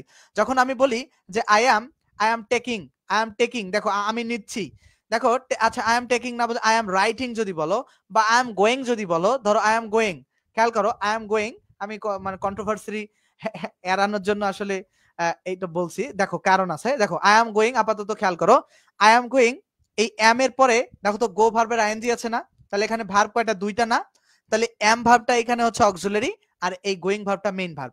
তাহলে এখানে আমরা যেটা খেয়াল করলাম, কোনো বাক্যে যদি একটা মাত্র এম থাকে মানে বি ভার্ব থাকে, সেটা বেসিক্যালি প্রিন্সিপাল। আর যখন কোনো বাক্যে বি ভার্বের পরে আইএনজি থাকবে বা বি ভার্বের পরে ভি3 থাকবে, তখন এমটা হচ্ছে অক্সিলারি ভার্ব। সবাই কি এই কনসেপ্টটা বুঝতে পারছো? আচ্ছা, তাহলে এই ব্যাপারটা বুঝছো। দেখো সবাই কিন্তু ক্লাসে থাকবে না এবং সবাইকে আমরা চাইও না। সবার কি আমাদের প্রয়োজন আছে ক্লাসে? দেখো কত পার্সেন্ট, সবাই যদি চাকরি পায়, 5 লাখ স্টুডেন্ট চাকরির প্রস্তুতি নেবে, 5 লাখই যদি চাকরি পায় তাহলে তো হইলো না। বা এখানে 2 লাখ স্টুডেন্ট অ্যাডমিশনের প্রস্তুতি নেবে, 2 লাখই যদি অ্যাডমিশনে ঢাকা ইউনিভার্সিটিতে চান্স পায়, ঢাকা ইউনিভার্সিটি তো জায়গা দিতে পারবে না। 2 লাখ স্টুডেন্ট ঢাকা ইউনিভার্সিটিতে আসলে ঢাকা ইউনিভার্সিটিতে বসার জায়গা থাকবে না রে, মাটিতেও বসতে পারবে না। সো এত স্টুডেন্টের আমার প্রয়োজন নাই, 20টা স্টুডেন্ট ক্লাস দেখলেও ফাইন। আচ্ছা খেয়াল করো, মানে মনোযোগ দিয়ে দেখলে ফাইন। বি ভার্বের কনসেপ্ট ক্লিয়ার, হ্যাভ ভার্বের আলাপটা কি ছিল? Have verb same. যখন আমি বলি যে আই হ্যাভ এ পেন, তখন হ্যাভ একাই একটা বাক্যে, সো এটা প্রিন্সিপাল। আরো একটা টেকনিক আছে, হ্যাভ এর পরে নাউন বা প্রোনাউন থাকলে হ্যাভ প্রিন্সিপাল হয়, এটা একটা হ্যাভ প্রিন্সিপাল হইলো। আবার যখন আমি বলি আই হ্যাভ গন, এখানে কিন্তু হ্যাভ হচ্ছে অক্সিলারি। কেন? আই হ্যাভ গন যখন আমি বলতেছি, আই হ্যাভ গনে হ্যাভ হচ্ছে অক্সিলারি। কেন কেন অক্সিলারি আই হ্যাভ গনে? মনে রাখবে যে হ্যাবের পরে তো ভাই ভি3 বসছে, হ্যাবের পরে যখন ভি3 বসবে, হ্যাবের পরে হ্যাভ দুইটা ভার্ব আছে, এখন হ্যাভ ভার্বটা চেঞ্জ করছে পরবর্তী ভার্বটাকে। এটা বোঝানোর জন্য প্রেজেন্ট ইনডিফিনিট টেন্সটা সাথে এটা কম্পেয়ার করলে এটা আমরা ভালো বুঝতে পারবো। এটা আমি অনেকবার বোঝাইছি। ধরো প্রেজেন্ট ইনডিফিনিট টেন্সে যদি এই বাক্যটাকে আমি প্রেজেন্ট ইনডিফিনিট টেন্সে নিয়ে আসি, তাহলে আমি কি বলবো? I go. সেই গো এইটাকে আবার আমি প্রেজেন্ট পারফেক্টে কিভাবে করছি? এই গো এর আগে একটা হ্যাভ বসাই দিছি আর গো ভার্বের ভি3 করছি। তাহলে এই হ্যাভটা আসার পরে গো ভার্বের পরিবর্তন ঘটছে। তো হ্যাভ এখানে অক্সিলারি আর গো ভার্বের ভি3 গনটা হচ্ছে প্রিন্সিপাল। তাহলে আশা করছি এটা বুঝতে পারছো। তাহলে এখানে কি শিখলাম আমরা? যে হ্যাভের পরে যখন নাউন প্রোনাউন থাকবে, হ্যাভ তখন হচ্ছে কি? হ্যাভ হচ্ছে তখন মেইন ভার্ব, মানে হ্যাভ যখন একা একটা বাক্যে থাকবে সেটা মেইন ভার্ব। আর হ্যাভের পরে যখন ভি3 থাকবে তখন হ্যাভ হচ্ছে ভাই প্রিন্সিপাল, হ্যাভ হচ্ছে অক্সিলারি ভার্ব। কনসেপ্টটা কি বুঝতে পারছো? ভাই কথাটা আমি আসলে ওইটা বোঝাই নাই, আমি যেটা বোঝাইছি ক্লাসটা পুরোপুরি দেখলে এগুলো ডিটেলস আলোচনায় অনেক কিছু বলতে হয়, এখানে অনেক কিছু আছে। এটা আবার নন ফাইনাইট ভার্বের আলোচনায় এটা অনেক আছে, কখনো এটা প্রেজেন্ট পার্টিসিপল ধরা হয়, অনেক হিসাব আছে ভাই। এগুলো আমি যেটা বোঝাচ্ছি সেটা মানে শেখানোর স্টাইল আসলে গোজামিল করা না, একটু মানে প্রিসাইজ কথা বলা, যতটুকু প্রয়োজন ততটুকু কথা বলা। তো অহেতুক আসলে নিজেদের মধ্যে তর্ক করে লাভ নাই। তাহলে আমরা এই যে এই চারটা এক পলকে স্ক্রিনশট করে নেই যে বি ভার্ব কোনগুলো, এই আটটা হচ্ছে বি ভার্ব। হ্যাভ ভার্ব কোনগুলো, have has had. Modal verb কোনগুলো, এই shall should will would can may might. আর ডু ভার্ব কোনগুলো, ডু ডাজ ডিড। এইগুলো হচ্ছে অক্সিলারি ভার্ব, ঠিক আছে? এগুলোকে বলা হয় অক্সিলারি। কোন বাক্যে যখন একটা ভার্ব থাকে তখন সেটা মেইন ভার্ব, প্রত্যেকটা অক্সিলারি যখন বাক্যে একা থাকে সেটা মেইন ভার্ব। যারা ক্লাসটা দেখছেন একটা রিয়্যাক্ট করে দিতে কি খুব কষ্ট লাগে? আমি এত কষ্ট করে ক্লাসটা নেই, এই ক্লাসটা আমাকে যদি আবার স্টুডেন্ট জোগাড় করতে গিয়ে অনেক কাজ করতে হয়, তাহলে এত স্টুডেন্টকে আমি এত কষ্ট করে পড়িয়ে আসলে কি লাভ?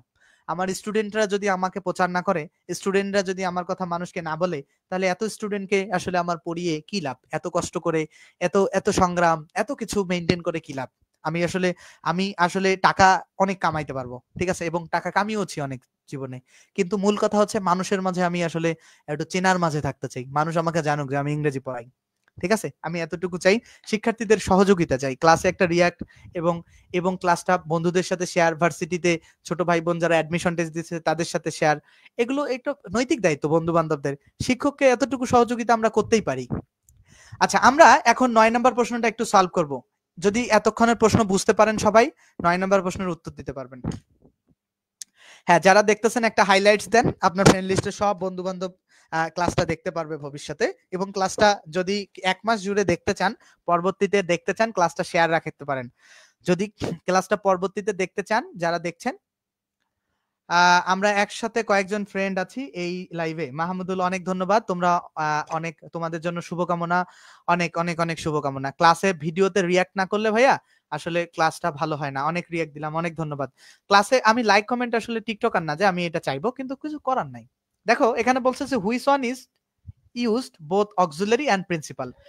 আমরা যখন বলতেছি আই অ্যাম এ স্টুডেন্ট, তখন কিন্তু আই অ্যামটা একটা মাত্র ভার্ব এবং সেটা প্রিন্সিপাল।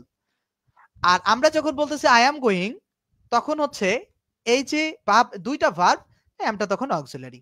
আজকে একটা নতুন টেকনিক আমি পড়াতে পড়াতে শিখেছি। আজকে পড়াতে পড়াতে, বোঝাতে বোঝাতে আসলে আমি এটা শিখেছি। মনিরা, অনেক ধন্যবাদ। রেগুলার ক্লাস করবা, ইংলিশ সিকার্স পেজের সাথে থাকবা, প্রত্যেকে ইংলিশ সিকার্স। দেখো তোমরা একটা রিয়াক্ট দেওয়াতে 193টা রিয়াক্ট পড়ে গেল।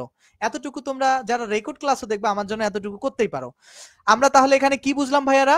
যে যখন অ্যাম একটা মাত্র বাক্যে থাকবে তখন সেটা প্রিন্সিপাল, এবং এরপরে নাউন প্রোনাউন থাকলে সেটা প্রিন্সিপাল। আর যখন অ্যাম এর পরে ভার্বের আইএনজি থাকবে, অ্যাম এর পরে যখন ভার্বের আইএনজি থাকবে, অ্যাম এর পরে যখন ভার্বের আইএনজি থাকবে, তখন এই অ্যামটা হচ্ছে অক্সিলারি। বা অ্যাম এর পরে যদি ভি3 থাকে তখনও অ্যামটা হচ্ছে অক্সিলারি। এই কনসেপ্ট আজীবন কিয়ামত পর্যন্ত ইনশাআল্লাহ ভুলবেন না। জাস্ট প্রতি 7 দিন পর পর আমার ফ্রি ক্লাসগুলো নোট রিভাইজ দেন। অনেকের পেইড ক্লাসের থেকে আমার ফ্রি ক্লাসে অনেক বেশি কিছু শিখবেন। শিখতে তো কোনো মানা নাই রে ভাই। আমি তো কাউরে পেইড ব্যাচে ভর্তি হইতে বলি নাই। বলছি কি, আমি একটা কথা বলছি যে শিখতে তো কোনো মানা নাই, আমার কাছে শিখো। আমি তো পেইড ব্যাচ ভাই 5 বছর ধরে পড়াচ্ছি, এবং আল্লাহর রহমতে এমন কোনো মাস নাই যে আমি স্টুডেন্ট পড়াই নাই। প্রত্যেক মাসে আমাদের অলরেডি 145 জন স্টুডেন্ট যুক্ত হয়েছে পেইড ব্যাচে। এই যে 7 নাম্বার ব্যাচে যে নতুন লাইভ ব্যাচ, যে বেসিক টু মাস্টার, 145 জন যুক্ত হয়েছে। এই স্টুডেন্ট কি, অথচ আমার প্রত্যেকটা ক্লাস 10,000 স্টুডেন্ট দেখে। 10,000 স্টুডেন্ট ক্লাস কিনতে লাগে কোর্স? কোনো প্রয়োজন নাই। আমার 100 স্টুডেন্ট পাইলে 50,000 টাকা। 50,000 টাকা হলে 2 মাস 3 মাস চলাফেরা করা যাবে ঢাকা শহরে। বোর্ড টোর্ড সবকিছু খরচ মেনটেন করে। সো তোমরা ক্লাস দেখো, আমি তোমাদেরকে কোর্সে ভর্তি হইতে বলে নাই। কোর্সে তুমি ভর্তি হওয়ার দরকার নেই, ফ্রি ক্লাস দেখো, নোট করো। হ্যাঁ, বোঝার জন্য, শেখার জন্য। হ্যাঁ মিতু, তুমি পেইড ব্যাচ স্টুডেন্ট আমি জানি। তাহলে আমরা এখানে বলি ইংরেজিতে অক্সিলারি ভার্ব কয়টা? 12টা, তাই না? আশা করছি আমরা এই পর্যন্ত বুঝতে পেরেছি। আমরা এবার আসবো ট্রানজিটিভ ভার্বের বিস্তারিত আলোচনায়। ট্রানজিটিভ ভার্ব আসলে কি, আমি এটা অনেক আলোচনা করছি। যেমন আই নো ইউ, এখানে ইউটা হচ্ছে কি ট্রানজিটিভ। কেন ট্রানজিটিভ খেয়াল করো। দেখো যে ভার্বের অবজেক্ট থাকে, মানে যে ভার্বকে কি আর কাকে, ঠিক আছে, কি আর কাকে, কি আর কাকে দ্বারা প্রশ্ন করলে উত্তর পাওয়া যায়, সেটাই আসলে ট্রানজিটিভ ভার্ব। এই কথাটা মাথায় রাখতে হবে।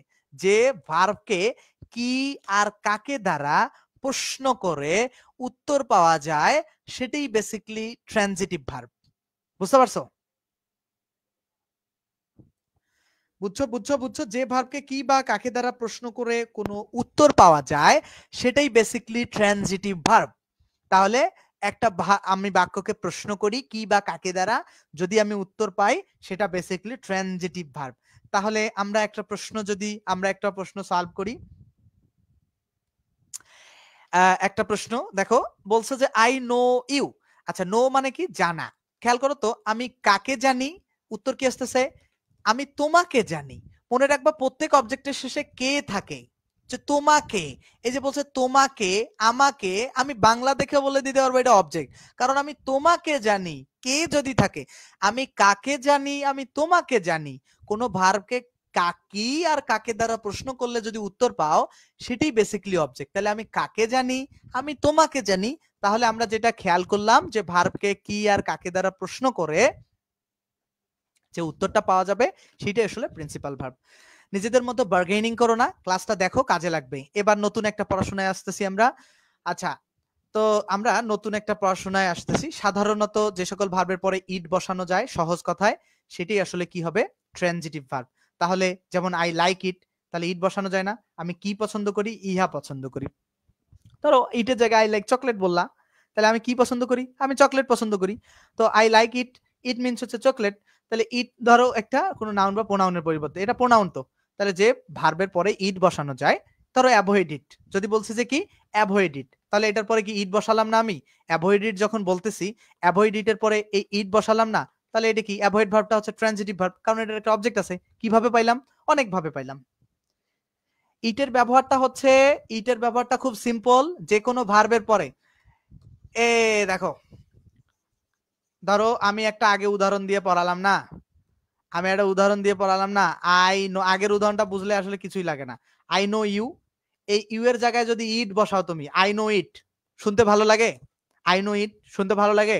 আই নো ইট যদি শুনতে ভালো লাগে, তাহলে ইটটা হচ্ছে একটা তোমার ইটটা তোমার অবজেক্ট, এবং এই নো ভার্বটা হচ্ছে প্রিন্সিপাল ভার্ব। এই কথাটা হচ্ছে যে সাধারণত যে সকল ভার্বের পরে, মানে এই যে নো ভার্বের পরে যদি তুমি ইট বসাও, বসালে যদি বসাতে পারো, সেক্ষেত্রে হচ্ছে তোমার এটা তোমার ট্রানজিটিভ ভার্ব, মানে নো ভার্বটা হচ্ছে ট্রানজিটিভ ভার্ব। বুঝতে পারছো কি কনসেপ্টটা? হ্যাঁ হ্যাঁ হ্যাঁ, ওকে, ক্লিয়ার সবার কাছে? ওকে, আমরা পরবর্তীতে যাই। আচ্ছা, যারা শূন্য থেকে গ্রামার শেখার কোর্স খুঁজছো, ভালো শিক্ষক পাচ্ছ না, যে সুন্দর করে আমি যদি একটু শিখতে পারতাম এবং অল্প টাকায় 510 টাকার মধ্যে, এবং লাইফ টাইম কোর্স, যে তুমি আজীবনের জন্য ক্লাসগুলো করতে পারবা, তোমার যতদিন লাগবে, এরকম কোর্স যারা খুঁজছো, তারা আমাদের শূন্য থেকে গ্রামার বেসিক টু মাস্টার কোর্সটা নিতে পারো। আমরা 2 মাসের মধ্যে কোর্সটা শেষ করে দিব ইনশাল্লাহ। মাস্টার বইয়ের প্রত্যেকটা এমসিকিউ আমরা সলভ করব, এবং আশা করছি ক্লাসটা অনেক বেশি তোমাদের হেল্পফুল হবে। এবং কোর্সের ফি আমরা আগামীকাল 7 অক্টোবরের পরে 850 টাকা করে ফেলবো। এখন 510 টাকা আছে, তোমরা কিনে নাও। আমরা 7 দিন সুযোগ দিয়েছিলাম। টার্গেট পাবলিক ইউনিভার্সিটিতে যারা ক্লাসগুলো অবশ্যই জুমে হবে, এবং প্রত্যেকটা ক্লাস জুমে করার পর রেকর্ডও থাকবে, এবং ক্লাসগুলো লাইভ টাইম তুমি লাইভ ক্লাস করতে পারবা। একটা ব্যাচ শেষ হবে, আবার নতুন ব্যাচে, অনেক সুবিধা আছে এখানে। এবং প্রত্যেকটা ব্যাচে আমরা আপাতত প্র্যাকটিস শিট দিচ্ছি না, আমরা প্রায় 20 দিনের মধ্যে প্রত্যেক ব্যাচে আমরা প্র্যাকটিস শিট দিব। প্রত্যেক চ্যাপ্টার পড়ানোর পরে আমাদের প্র্যাকটিস শিট থেকে তোমরা ক্লাস দেখবা, প্র্যাকটিস করবা। এর বাইরে বেসিক থেকে অ্যাডভান্স যে গ্রামারটা আছে, বেসিক থেকে অ্যাডমিশন যে গ্রামার, সেই অ্যাডমিশনের যে স্টুডেন্ট যারা আছো, তারা আমাদের গ্রামার কোর্সটা কিনতে পারো। জাস্ট সেটা হচ্ছে 510 টাকা কোর্স ফি। 1020 টাকা দেয়া থাকলেও 510 টাকা কোর্স ফি। ঠিক আছে, আমাদের 7 তারিখের পরে এই কোর্সেরও দাম বাড়বে। সো ভর্তি হতে চাইলে আমার 01707442501 এই নাম্বারে তোমরা হোয়াটসঅ্যাপে নক দিতে পারো। ঠিক আছে, সো আমি ঢাকা ইউনিভার্সিটিতে মাস্টার্সে পড়ছি। যারা অ্যাডমিশন স্টুডেন্ট আছো, আসলে অনেকেই মনে করো যে আমি আসলে অ্যাডমিশন কেন পড়াই, আমি জব সিকার্সদেরই তো পড়াই। না, আমি অ্যাডমিশন স্টুডেন্টদেরকে প্রত্যেক বছরই পড়াই। আমি এখনো রানিং স্টুডেন্ট ঢাকা ইউনিভার্সিটিতে। দেখো, he took shelter under a tree, এখানে বলছে যে টুকটা আসলে কি ভার্ব? ট্রানজিটিভ, ইনট্রানজিটিভ, নাকি দুইটাই, মানে কোনটা? 12 নম্বর প্রশ্ন সলভ করো তো। 12 নাম্বার প্রশ্ন সলভ করো। আগামীকালও ইংলিশ সিকার্স পেজে রাত 10টার সময় কিন্তু ক্লাস হবে। 12 নাম্বার প্রশ্ন যারা দেখতেছো, 12 নাম্বার প্রশ্নের উত্তর দাও তো। 12 নাম্বার প্রশ্নের সঠিক উত্তর কি হবে বলো তো? ছেলেমেয়েরা 12 নাম্বার প্রশ্নের সঠিক উত্তর কি হবে? আমাকে একটু জানাও তো, যারা দেখতেছো ক্লাসটা, 12 নাম্বার প্রশ্নের সঠিক উত্তর কি হবে? ছেলেমেয়েরা 12 নাম্বার প্রশ্নের সঠিক উত্তর কি হবে? যারাই দেখতেছো 12 নাম্বার প্রশ্নের সঠিক উত্তর কি হবে আমাকে একটু জানাবা। আচ্ছা, অনেকে উত্তর দিয়েছে, থ্যাংক ইউ। তোমরা বুঝছো কিনা এইটাই আসলে তোমাদের লিটমাস টেস্ট। আচ্ছা, টুক শব্দটা হচ্ছে কি? টুক মানে হচ্ছে নিয়েছিল। এখন দেখো তো, নিয়েছিল বা নেওয়া থেকে এসেছে কথাটা। এখন দেখো তো, যে হি টুক, সে নিয়েছিল কি নিয়েছিল? শেল্টার নিয়েছিল। কি নিয়েছিল? শেল্টার। শেল্টারের বাংলা অর্থ হচ্ছে আশ্রয়। আচ্ছা, কোথায় আশ্রয় নিচ্ছিল? Under a tree.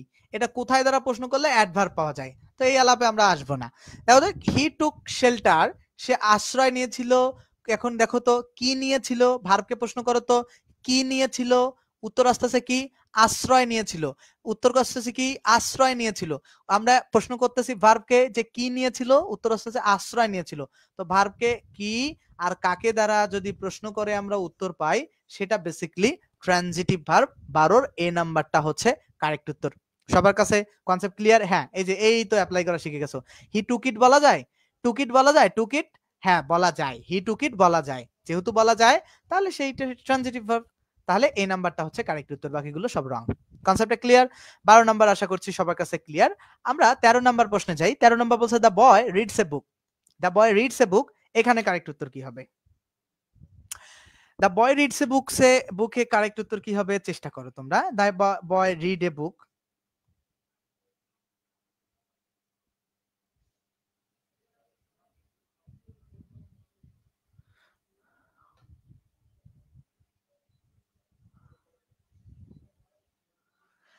ওকে, এটা হবে ট্রানজিটিভ ভার্ব। ওকে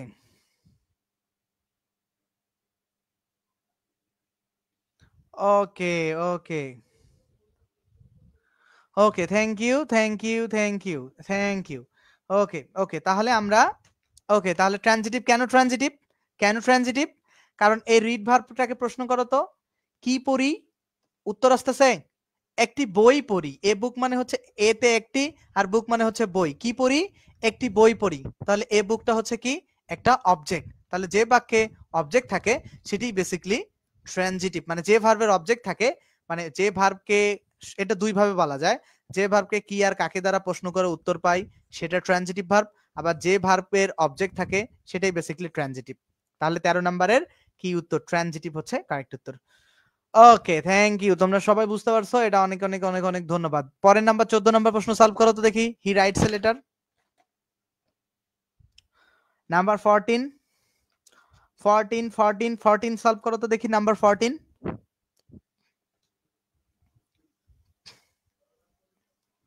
14 সলভ করো ছেলেমেয়েরা। নাম্বার 14 14 নাম্বার 14 সলভ করো। 14 14 সলভ করো। দেখো ক্লাস কিন্তু তোমাদের অনেক প্রোডাক্টিভ ক্লাস আমি নেওয়ার চেষ্টা করি, ঠিক আছে? অনেক কাজের ক্লাস নেওয়ার চেষ্টা করি, মানে প্রত্যেকটা ক্লাস যেন তোমাদের অনেক বেশি হেল্পফুল হয় সেরকম ক্লাসে আমি নেওয়ার চেষ্টা করি। নাম্বার 14 খেয়াল করি আমরা। নাম্বার 14 এ কি বলছে? ওকে খেয়াল করো। মানে প্রিন্সিপাল ভাব হয় নাই কেন ভাইয়া? এটাই তো আলাপ, ওই আলাপ নিচে করব দেখেই তো এতক্ষণ অপেক্ষায় আছি, নাহলে তো ক্লাস কখনোই শেষ করে দিতাম। প্রিন্সিপাল ভাব কেন হয় নাই সেই আলাপ করব দেখেই তো অপেক্ষায় আছি রে। এই আলাপ করব দেখেই তো অপেক্ষায় আছি। এটা কেন প্রিন্সিপাল হয় নাই? কারণ একটাই তো ভার্ব, এটা তো প্রিন্সিপাল হইতে পারতো। এটা ট্রানজিটিভ কেন সেটা আমি বলবো। দেখো ভার্বটা রাইট মানে কি? লেখা। তাহলে কি লিখি? একটি চিঠি লিখি। চিঠি লিখেছে বউ আমার ভাঙা ভাঙা হাতে। তাহলে কি লিখি? একটি চিঠি লিখি। তাহলে এই চিঠিটা হচ্ছে কি? অবজেক্ট। তাহলে যে বাক্যের অবজেক্ট থাকে সেটা ট্রানজিটিভ। এখন এটা হোয়াই নট প্রিন্সিপাল ভার্ব। এখন খেয়াল করো, এটার উত্তর আমি একটু পরে দিতেছি। 15 নাম্বার আসো, আমি উত্তর দিতেছি, ওটার উত্তর আছে। মাদার লাভস মি, বা ওইটার জন্যই তোমরা ক্লাসে শেষ পর্যন্ত থাকবা। ওটার জন্যই তোমরা ক্লাসে শেষ পর্যন্ত থাকবা। ওইটা যে কেন প্রিন্সিপাল হয় নাই ওটার জন্যই থাকবা। মাদার লাভস মি, মাদার আমাকে ভালোবাসে। তাহলে কাকে ভালোবাসে? উত্তর আসতেছে আমাকে। তাহলে ভার্বকে প্রশ্ন করে আমরা উত্তর পাইছি। তাহলে এটা হচ্ছে ট্রানজিটিভ ভার্ব। এরপরে আসো, দাঁড়াও না, ওটার উত্তর আছে তো।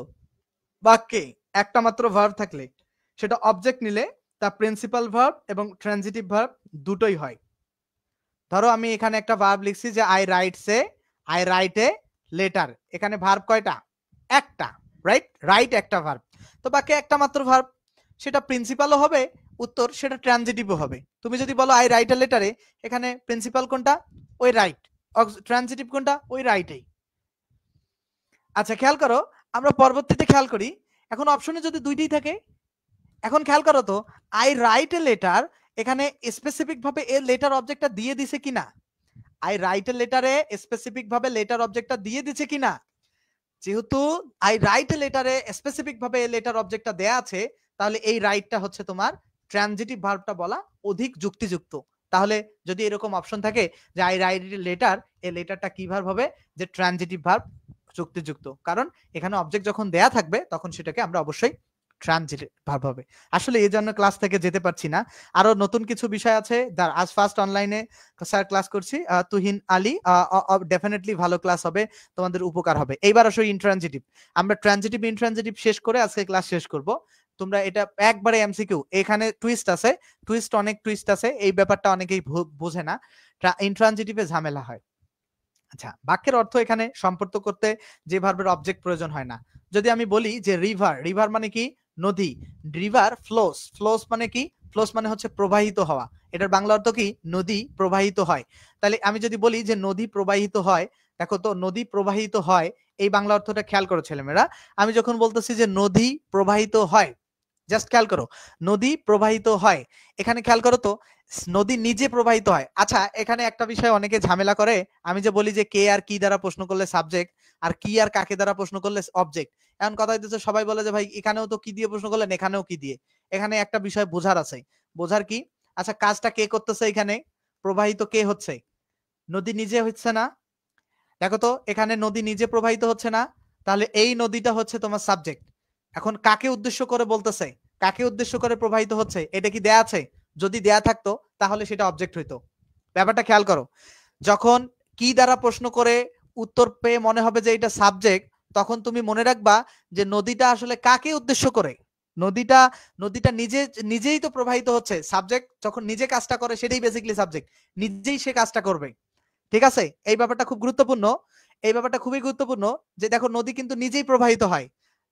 দেখো কি দ্বারা প্রশ্ন করতেছো, বাট নদী নিজে কিন্তু কাকে, দেখো আই নো ইউ, আমি দেখো আই নো, আই, আচ্ছা আই রাইট এ লেটার, খেয়াল করো তো, I I I I write a লেটারে খেয়াল করো তো, এখানে আই রাইট এ লেটার, এই লেটারে, সরি লেটারে খেয়াল করো তো, এখানে কি কাজটা কে করতেছে? আমি করতেছি না, কে করতেছে? আমি। এখন দেখো তো কি করতেছি, একটা চিঠি লিখতেছি। চিঠিটা কি? আমার আমার লেখার উদ্দেশ্য, আমার উদ্দেশ্যটা আসলে কি? চিঠি লেখা না? চিঠিটা আমার উদ্দেশ্য না? তো মূল কথাটা হচ্ছে কি, যে যেটা আসলে নিজে করে না, এখানে লেটারটা কিন্তু লিখতেছে না, লিখতেছে আই, মানে যেটা বেসিক্যালি কি দ্বারা প্রশ্ন করলে ব্যাপারটা হয় না। আমাদেরকে যেটা মনে রাখতে হবে, যে যেটা মনে রাখতে হবে সেটা কি জানো? যেটা মনে রাখতে হবে যে কাজটা কে করতেছে সেই আসলে সাবজেক্ট। এটা মনে রাখবা। কেকিটা একটা আসলে মরিচিকার মতো, কাজটা কে করতেছে এইটা সাবজেক্ট, আর কাকে উদ্দেশ্য করে বলতেছে সেটা অবজেক্ট। আচ্ছা, এই ব্যাপারটা কেন ক্লিয়ার করলাম? এটা তোমাকে জীবনে কেউ ক্লিয়ার করেও নাই, কেউ করবেও না। এটা মানে জানলে তো ক্লিয়ার করবে। তো দেখো অনেকে অনেকে আবার জানে, জেনেও আসলে আসলে মানে না, বোঝাতে পারে না, হয়তোবা অপারগতা থেকে যায়। আমি অহংকার করব না। আমি যেটা বোঝাতে চেয়েছিলাম যে রিভার ফ্লোস। আচ্ছা, রিভার ফ্লোস, সেক্ষেত্রে কি আমি যখন বলি যে রিভার ফ্লোস, তখন কি রিভার ফ্লোস যখন আমি বলি নদী প্রবাহিত হয়, কি প্রবাহিত হয়, কাকে প্রবাহিত হয়, এরকম কোনো উত্তর আসে? যদি প্রশ্ন করি কি প্রবাহিত হয়, কাকে প্রবাহিত হয়, উত্তর আসে না। কমপ্লিমেন্ট থাকলে, কমপ্লিমেন্ট আর এখানে কেন আসবে রে ভাই? কি প্রবাহিত হয়, কাকে প্রবাহিত হয়, উত্তর আসে না। কি বা কাকে প্রবাহিত হয়, উত্তর আসে না, সেক্ষেত্রে ফ্লো ভার্বটা তোমার কি হবে? ইন্ট্রানজিটিভ। মূল কথা হচ্ছে যে ভার্বকে কি আর কাকে দ্বারা প্রশ্ন করে উত্তর পাওয়া যাবে না সেটা ইন্ট্রানজিটিভ। তো বাক্যের ভার্বের পরে কোনো ওয়ার্ড না থাকলে, ভার্বের পরে যে, আচ্ছা এটা আমি অন্য জায়গায় শেখাবো, এটা পড়ার দরকার নাই। আচ্ছা, তাহলে আমরা এখানে শুধুমাত্র প্রিপোজিশন থাকলে, শুধু প্রিপোজিশন থাকলে ভার্বটি ইন্ট্রানজিটিভ হবে। আচ্ছা, তাহলে এই ব্যাপারটা বুঝছো যে ভার্বকে কি বা কাকে দ্বারা প্রশ্ন করে উত্তর পাওয়া না গেলে সেটা ইন্ট্রানজিটিভ। আর শুধু প্রিপোজিশন থাকলে, মানে ভার্বের পরে প্রিপোজিশন থাকলে, আমি এগুলো এমসিকিউ সলভ করাচ্ছি, বুঝতে পারবা। সহজ বাংলা কথা, যে সকল ভার্বের পরে, আচ্ছা কোনোদিন কি দেখছো যে কাম ইট, গো ইট কেউ বলে? কেউ কি বলে কোনোদিন যে কাম ইট, গো ইট? বলে কি যে ইহা গো, ইহা যাও, এরকম কোনোদিন হয়? কাম ইট, আসো ইহা, এরকম হয় না কোনোদিন। কাম ইট, গো ইট বলা যায় না। তো মনে রাখবা, যে ভার্বের পরে ইট রিপ্লেসমেন্ট করা যায় না সেটা বেসিক্যালি ইন্ট্রানজিটিভ ভার্ব। এখন ইন্ট্রানজিটিভ ভার্বের ব্যাপারটা খেয়াল করো। এই যে কাম হেয়ার, এই যে কাম হেয়ার যে বলছে, কাম হেয়ার, কাম হেয়ার, তাহলে দেখো তো হেয়ারটা এখানে অ্যাডভার্ব। এখন প্রশ্ন করো তো কামটাকে কি আসে, উত্তর আসে, কাকে আসে, উত্তর আসে। ভার্বটাকে প্রশ্ন করো, কি আসে, কাকে আসে, কি আসে, কাকে আসে, কোন উত্তর আসে? কি আসে? রায়হানুল, তোমাকে নিয়ে কি বলবো ভাই? তোমাকে তোমাকে নিয়ে কি বলতে, তুমি কি ভাইরাল হতে চাচ্ছ? তো রায়হানুলকে সবাই একটু ফলো করিও, সে একটু ভাইরাল হতে চাচ্ছে। ওকে একটু ফলো করে ওকে একটু টিকটকার বানায় দাও তোমরা, ঠিক আছে? কাম হেয়ারে দেখো কি বা কাকে দ্বারা প্রশ্ন করে উত্তর আসে না, এই কারণে এটা হচ্ছে ইনট্রানজিটিভ ভার্ব, ঠিক আছে? Intransitive verb. রায়ানুল, তোমার কোনো প্রবলেম থাকলে তুমি আমার ফোন নাম্বারে হোয়াটসঅ্যাপে একটু ফোন দিও, ঠিক আছে? যে কোনো সমস্যায় হোয়াটসঅ্যাপে ফোন দিবা একবারে। তুমি পেইড বেসিস স্টুডেন্ট না? আচ্ছা, তাহলে এটা ক্লিয়ার সবার কাছে? তাহলে আমরা উত্তর পাই নাই, এখন আসো প্রশ্ন সলভ করি। নাম্বার 16, প্রশ্ন সলভ না করলে আসলে রুলস শিখে কোনো লাভ হয় না। নাম্বার 16 সলভ করো তো। নাম্বার 16 দেখো, প্রশ্ন সলভ না করলে আসলে রুলস পড়ে কোনো লাভ হবে না, প্রশ্ন সলভ করতে হবে, এটা সব থেকে গুরুত্বপূর্ণ বিষয়। নাম্বার 16 প্রশ্ন সলভ করো। এই প্রশ্নটা সলভ করো তো। প্রশ্নটা কারেক্ট উত্তর কি হবে? এটা প্রশ্ন সলভ করো তো। ওকে, এটা কি হবে উত্তর? যে মাদার লাভস, মাদার কি করে? লাভস। লাভস মানে কি? মা হাসে। এখন খেয়াল করো, কি হাসে, কাকে হাসে, উত্তর আসে। ল্যাপটপে অনেক ফ্রুটফুল ক্লাস আমি নিতে পারি, ঠিক আছে? ওকে, তাহলে কি হাসে, কাকে হাসে, উত্তর আসে। যেহেতু উত্তর আসে না, তাহলে এটা ইনট্রানজিটিভ ভার্ব। বুঝতে পারছো? আমরা পরবর্তীতে যাই। এইবার এই প্রশ্নটা অনেকেই সলভ করতে পারবে না।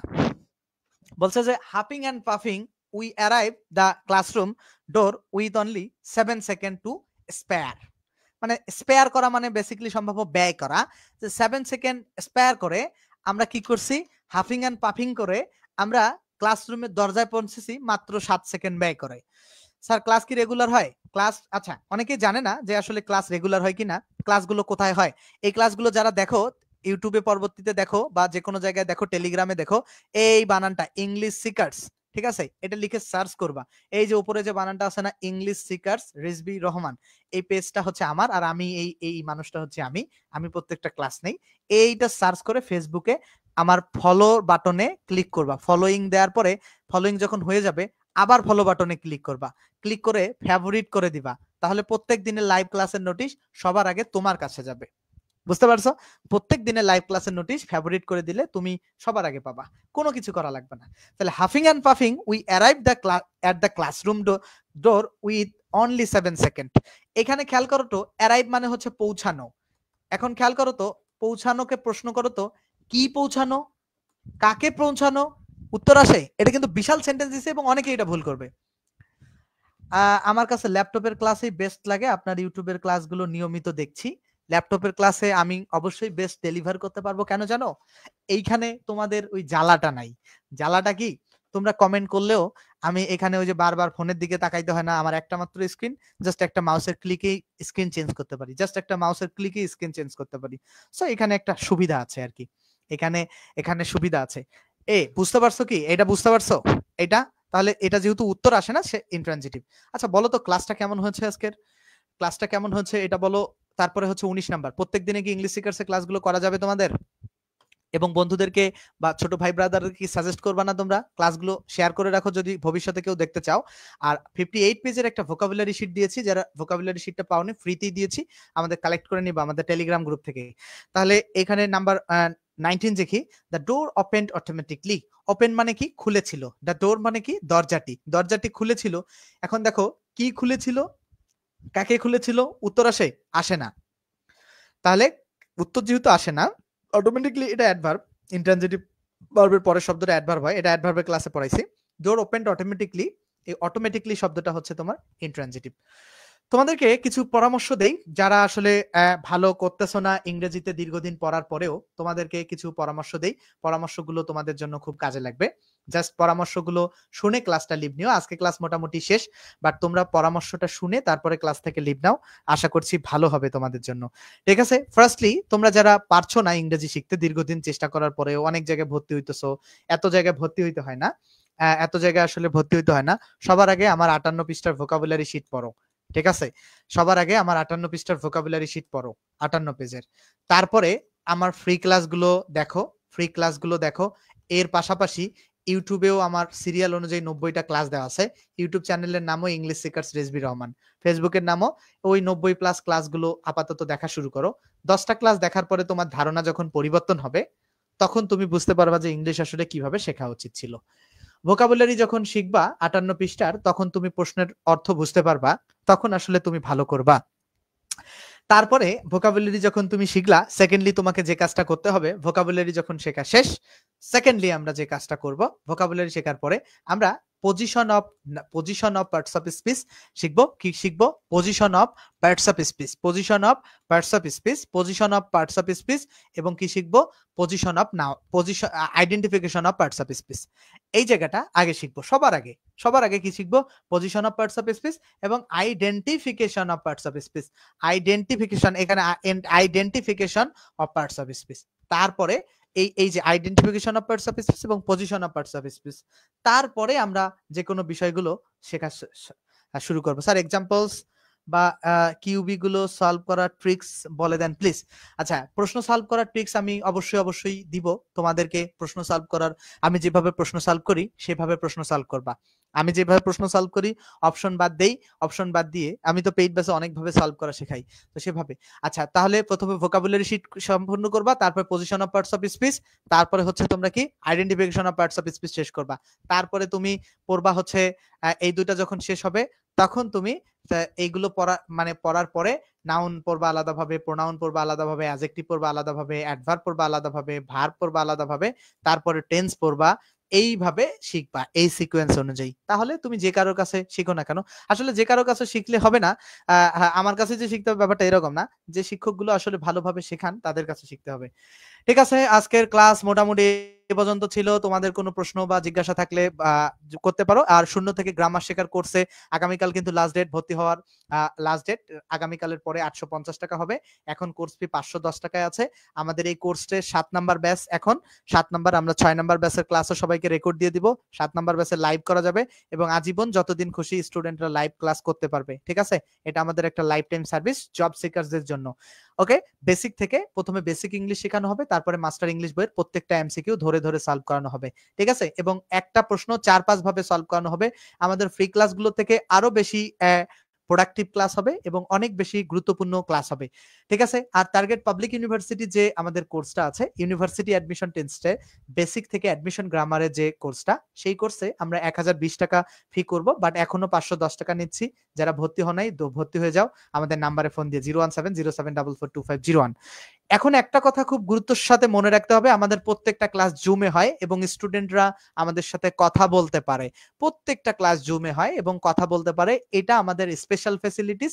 প্রত্যেকটা স্টুডেন্টকে আমরা রেকর্ড ক্লাস দেই। আমার ক্লাসটা শুরু হওয়ার আগে সেই রেকর্ড ক্লাস দেখে আবার যখন ক্লাসটা শুরু করে, সেই একই টপিকের উপর রেকর্ড ক্লাস দেখলো, আবার লাইভ ক্লাস দেখলো, তার 2 বার দেখা হয়ে গেল, তার ইংরেজিতে উন্নতি হতে বাধ্য। এর বাইরে আমরা কিছু ফ্যাসিলিটিস দেই, এটা তো গেল। এর বাইরে আমরা প্র্যাকটিস শিট প্রোভাইড করি স্টুডেন্টদেরকে। এর বাইরে আমরা স্পেশাল টেকনিকের কিছু প্রিপোজিশনের শিট প্রোভাইড করি, ভোকাবুলারি শিট প্রোভাইড করি, এবং স্টুডেন্টের সাথে আমরা জুম সেশন করি। 1 সপ্তাহ বাদে তোমার কি সমস্যা ক্রিয়েট হলো, তুমি কোন জায়গায় সমস্যা করলা, কেন উন্নতি করতে পারলে না, এগুলো থাকবে এবং স্পেশাল কিছু লাইভ মডেল টেস্ট থাকবে। আশা করছি কোর্সটা অনেক বেশি ফ্রুটফুল হবে। চাইলে 510 টাকা দিয়ে ভর্তি হতে পারো। ইংরেজি শেখার চিন্তাটাই পরিবর্তন হয়ে যাবে। ইংরেজি তো অনেকের কাছে শিখছো, আজকে আমার ক্লাসের মতো ক্লাস দেখেছো, কয়টা দেখেছিলা? ইংরেজি তো অনেকের কাছেই শিখেছো, ডেফিনেটলি অনেকের কাছে শিখেছো। ঠিক আছে, সো কোর্স ফি নেক্সট মান্থে বাড়ান, আমি এটা চিন্তা করব। দেখি কোর্স ফি সামনের দিনে। সাপ্তাহিক কোন দিন ক্লাস হয়? শনি সোম বুধবার পেইড ব্যাচের ক্লাস হয়, শনি সোম বুধবার পেইড ব্যাচের ক্লাস হয়। ঠিক আছে, ইংরেজি তোমরা অনেকের কাছে শিখেছো, আমি ডেফিনেটলি আমি জানি যে তোমরা ইংরেজি অনেকের কাছে শিখেছো, বাট আমার মতো করে তোমাদেরকে দরদ দিয়ে ইংরেজি কতজন শিখিয়েছে আমি জানি না। ক্লাসগুলো ইংলিশ সিকার্স পেজে হয়, এই যে সবার শেষে ইংলিশ সিকার্স, তোমরা সার্চ করবা যখন ইংলিশ সিকার্স রেজবি রহমান, আগে ইংলিশ সিকার্স তারপর রেজবি রহমান লিখে সার্চ করলে আমার ইউটিউবে সব প্লে লিস্টে ক্লাস চলে আসবে। তোমরা ক্লাসগুলোও দেখতে পারো এবং চাইলে যদি মনে হয় প্রথম ক্লাস আমি করলাম, আপনার পেট ব্যথা হতে ভর্তি হতে চাই, আপনার পেট ব্যথা ব্যাপারটা বুঝলাম না। মনিরা খাতুন নাম্বারে ফোন দিয়ে ভর্তি হতে পারবে অবশ্যই। শনি সোম বুধ রাত 9টার সময় ক্লাস হয়। আশা করছি ইংরেজি শেখার একটা নতুন সুযোগ তোমাদের। তোমরা কিন্তু এই কোর্স কিছুদিন পরে 850 টাকা দিয়ে কিনবা, মার্কেটে একই কোর্স তোমরা 340 টাকা বেশি দিয়ে কিনবা, এটা মাথায় রেখো খালি জাস্ট। ঠিক আছে, যারা ভর্তি হতে 01707442501 এই নাম্বারে ফোন দিবা। অ্যাডমিশন স্টুডেন্টদের কোর্সেরও দাম বেড়ে যাবে, এটা লাস্ট এন্ড ফাইনাল কথা। 01707442501 এই নম্বরে ফোন দিয়ে ভর্তি হবা। এবং আগামীকাল সব থেকে গুরুত্বপূর্ণ এবং সব থেকে টপ ক্লাস একটা ক্লাস হবে, সব থেকে টপ ক্লাস হবে। কালকেই ভর্তি হতে পারছো না, আমাকে হোয়াটসঅ্যাপে কল দিও, দেখা যাবে। কিন্তু কালকে লাস্ট ডেট ভর্তি হওয়ার, তারপরে দেখা যাক আমরা কি করি, সিদ্ধান্ত জানাবো।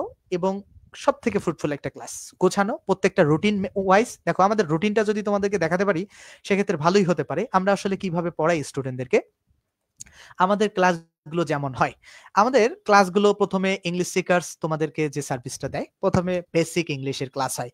প্রথমে কি হয়, ইংরেজিতে আমরা জানি যে আমাদের 90% স্টুডেন্ট আমরা ধরে নেই তাদের বেসিক হয় দুর্বল, না হলে অনেকে বেসিক জানে বাট এলোমেলো ভাবে জানে। আমরা এই দুইটা বিষয় ধরে নেই, ঠিক আছে? এই দুটা বিষয় আমরা ধরে নেই স্টুডেন্টরা আমাদের এই দুর্বল, এই কারণে আমরা বেসিক শেখাই। এখন কথা হচ্ছে যে ভাই মাস্টার বইয়ে কি বেসিক নাই? অবশ্যই মাস্টার বইয়ে বেসিক আছে। ব্যাপারটা হচ্ছে কি, মাস্টার বইয়ে সবকিছু আছে, কিন্তু শেখানোর ধরনটা আসলে শিক্ষকের উপর নির্ভরশীল। ধরো আমরা যখন অঙ্ক শিখি না, কিভাবে শিখি? আমরা কি প্রথম দিনে লসাগু গসাগু করতে যাই, নাকি প্রথম দিনে 1 2 3 এভাবে শিখি? 1 2 আগে সংখ্যা গণনা শিখি, আগে তারপরে যোগ বিয়োগ শিখি, ভাগগুণ শিখি, তারপরে তো আমরা লসাগু করতে যাই, রাইট? এই যে অঙ্ক যখন আমরা শিখতে যাচ্ছি, কিভাবে শিখতেছি? প্রথমে বেসিক শিখতেছি, 1 2 যোগ বিয়োগ ভাগগুণ, এটা হচ্ছে বেসিক। আর লসাগু গসাগু হচ্ছে ধরো তোমার অ্যাডভান্স। তো ইংরেজির বেলাও ব্যাপারটা সেম। যখন মাস্টার বইয়ে সবকিছু আছে আমি মানি, দেখো লসাগু গসাগুতেও তো 1 2 থাকে, থাকে না? কিন্তু মাস্টার বইয়েও সবকিছু আছে। এই বইয়েও আমি প্রত্যেকটা এমসিকিউ পড়াবো, সবকিছু পড়াবো, বাট বেসিকটা আমি একটা আলাদাভাবে আমার মতো করে সাজিয়ে প্রত্যেকটা বিষয় পড়িয়েছি, ঠিক আছে? এটা এটা আমার একটা এক্সট্রা অর্ডিনারি ক্লাসের ফ্যাসিলিটিস। বেসিক গুলো ক্লাসগুলো আলাদাভাবে হয়, মাস্টার পড়াবো। প্রথমে পার্টস অফ স্পিচ, নাউন হয়, নাম্বার পড়াই, জেন্ডার পড়াই, প্রোনাউন পড়াই, ডিটারমিনেন্টস পড়াই। দেখো পড়াশোনাটা যেহেতু করবা, একে বুঝে শুনে একবারে লাইন টু লাইন করো না, সমস্যা কোথায়? এইটা পড়ানোর পরে আমরা ভার্ব পড়াই, অ্যাডজেক্টিভ পড়াই, অ্যাডভার্ব পড়াই, আর্টিকেলস পড়াই, কনজাংশন পড়াই, প্রত্যেকটা টপিক বেসিক। কারণ এই পার্টস অফ স্পিচ ছাড়া কেউ কোনোদিন পৃথিবীতে বাক্য তৈরি করতে পারে নাই। প্রত্যেকটা শব্দ আসলে পার্টস অফ স্পিচ। এই যে শব্দ কথাটা উচ্চারণ করতেছি, এটাও একটা পার্টস অফ স্পিচ। উচ্চারণ যে বলতেছি, এটাও একটা পার্টস অফ স্পিচ। এই পার্টস অফ স্পিচ গুলো বাংলা টু ইংলিশ বা সুন্দর করে বুঝতে পারাটা আসলে খুব ম্যাটার করে, ঠিক আছে? খুবই খুবই গুরুত্বপূর্ণ একটা বিষয়। এই পার্টস অফ স্পিচ গুলোর পজিশন যখন শিখবা, প্রত্যেকটা পার্টস অফ স্পিচ যখন আইডেন্টিফাই করা শিখবা, সেটা তোমাকে ইংরেজি বুঝতে সহযোগিতা করবে। তুমি কিচ্ছু করো না, আমার বেসিক ইংলিশের ক্লাসগুলো জাস্ট দেখো, তাতেই তোমার দেখো ডেভেলপমেন্ট। এর এই যে আইডেন্টিফিকেশন, ইন্টারচেঞ্জ, পজিশন, এই টপিকটা আমি হাইলি ইম্পর্টেন্স দিয়ে পড়াই। ভেরি ভেরি ইম্পর্টেন্ট একটা টপিক। এত বেশি গুরুত্ব দিয়ে এই টপিকটা পড়াই, সেটা তোমাদের অনেকের কল্পনার বাইরে, ঠিক আছে? এই টপিকটা, কারণ এইটাই আসলে পড়াশোনা, এটাই ইংরেজি। এই 6টা টপিকে ইংরেজি, এই 6টা টপিকে ইংরেজি, আর কিচ্ছু না। এই 6টা টপিকে ইংরেজি, আমি বলে দিচ্ছি, এই 6টাই ইংরেজি। এই 6টা টপিক এত গুরুত্ব দিয়ে পড়াই, কারণ আছে। কারণ একটা বাক্য কিভাবে তৈরি হয়, কোন স্ট্রাকচারে কোন টেন্সে ফেলাবা, আর কোন সাবজেক্টের সাথে কোন ভার্ব হবে, আর রাইট ফর্ম ভার্ব ঠিক হলো কিনা, এটাই আসলে বিষয়। এইটাই পড়াশোনা, এই 6টা টপিক, ঠিক আছে? তারপরে সেন্টেন্স পড়াই, তারপরে সেন্টেন্স তো খুব জরুরি, তারপর হচ্ছে প্রিপোজিশন পড়াই, একবারে লাইন টু লাইন। তারপরে এখানে আরেকটা বেসিকের জিনিস পড়াই হচ্ছে কি, ফ্রেজ এন্ড ক্লোজ। কারণ আজকে একটা বিষয় আমি পেইড ব্যাচে পড়িয়েছি, ধরো এ হচ্ছে আর্টিকেল আর বয় হচ্ছে নাউন, কিন্তু এই বয় যখন একসাথে বলবা, এই দুইটা মিলে নাউন ফ্রেজ হয়। তো এই ব্যাপারগুলো না বুঝলে কোনটা নাউন ফ্রেজ, কোনটা নাউন, কেন, এই যে ছোট ছোট বিষয়গুলো না বুঝলে আসলে প্রবলেম হয়, ঠিক আছে? সো এটা অবশ্যই অবশ্যই গুরুত্বপূর্ণ। এই টপিকগুলো আমি শিখাই কোথায়? বেসিকে। এরপরে আসি আমি কোথায়? এরপরে আসি 5 বছর ধরে পড়াচ্ছি তো, স্টুডেন্টদের প্রবলেমগুলো বুঝি আসলে, ঠিক আছে? আমরা পরবর্তীতে আসি মাস্টার কোর্সে। মাস্টার কোর্সে আসলে কিভাবে পড়াই? অন্যদের মতো 2টা করে এমসিকিউ সলভ করে বাদ যাই? নো। মাস্টার কোর্সে প্রত্যেকটা ক্লাসে, ঠিক আছে, প্রত্যেকটা এমসিকিউ, এমন কোনো এমসিকিউ নাই মাস্টার কোর্সে বাদ যায়। প্রোনাউনের উপর 6 ঘন্টার ক্লাস দিয়েছি। কোনোদিন কখনো কারোর কাছে দেখেছো যে প্রোনাউনের উপরে 6 ঘন্টা ক্লাস দিয়েছে কেউ? কখনোই না। ক্লাসগুলো প্রত্যেকদিন আমি শনি সোম বুধবার আমাদের শিডিউল ক্লাস রাত 9টার সময় হয়, এবং বৃহস্পতি এবং শুক্রবার আমরা এক্সট্রা ক্লাস নিয়ে থাকি। এবং মাস্টারের প্রত্যেকটা টপিক, এই যে এখন আবার এই টপিকগুলো দেখছি না, এগুলো মাস্টার থেকে পড়বো। প্রত্যেকটা জবের জন্য, অ্যাডমিশনের জন্য এমসিকিউ সলভ করব। গুরুত্বপূর্ণ এমসিকিউ গুলো 4-5 ভাবে ব্যাখ্যা করব। একই প্রশ্ন অনেক ভাবে ব্যাখ্যা করব। কারণ পরীক্ষার হলে আমার কোনটা মনে থাকবে, আমি কিভাবে বুঝবো ভাই? সো এটা থাকবে। এটা 7টা ক্লাস, প্রথম 7টা ক্লাসে এই টপিকগুলো শেখাবো। পরে 8 থেকে 14 নাম্বার ক্লাসে এই টপিক, 15 থেকে 18 নাম্বার ক্লাসে এই টপিক, 19 থেকে 25 নাম্বার ক্লাসে এই টপিক। এই টপিকগুলো শেখাবো। তারপরে হচ্ছে 26 থেকে 30 নাম্বার ক্লাসে এই টপিকগুলো, 31 থেকে 33 নাম্বার ক্লাসে এই টপিকগুলো, 34 থেকে 38 নাম্বার ক্লাসে এই টপিকগুলো, 39 থেকে 50 নাম্বার ক্লাসে এই টপিকগুলো। এই হচ্ছে 50টা ক্লাস মাস্টারের উপর। এর বাইরে আমার বেসিক আছে। কিন্তু ক্লাস আমরা 50টার বেশি এবার দিব। ঠিক আছে? 50টার বেশি। জাস্ট এত কিছু সার্ভিস।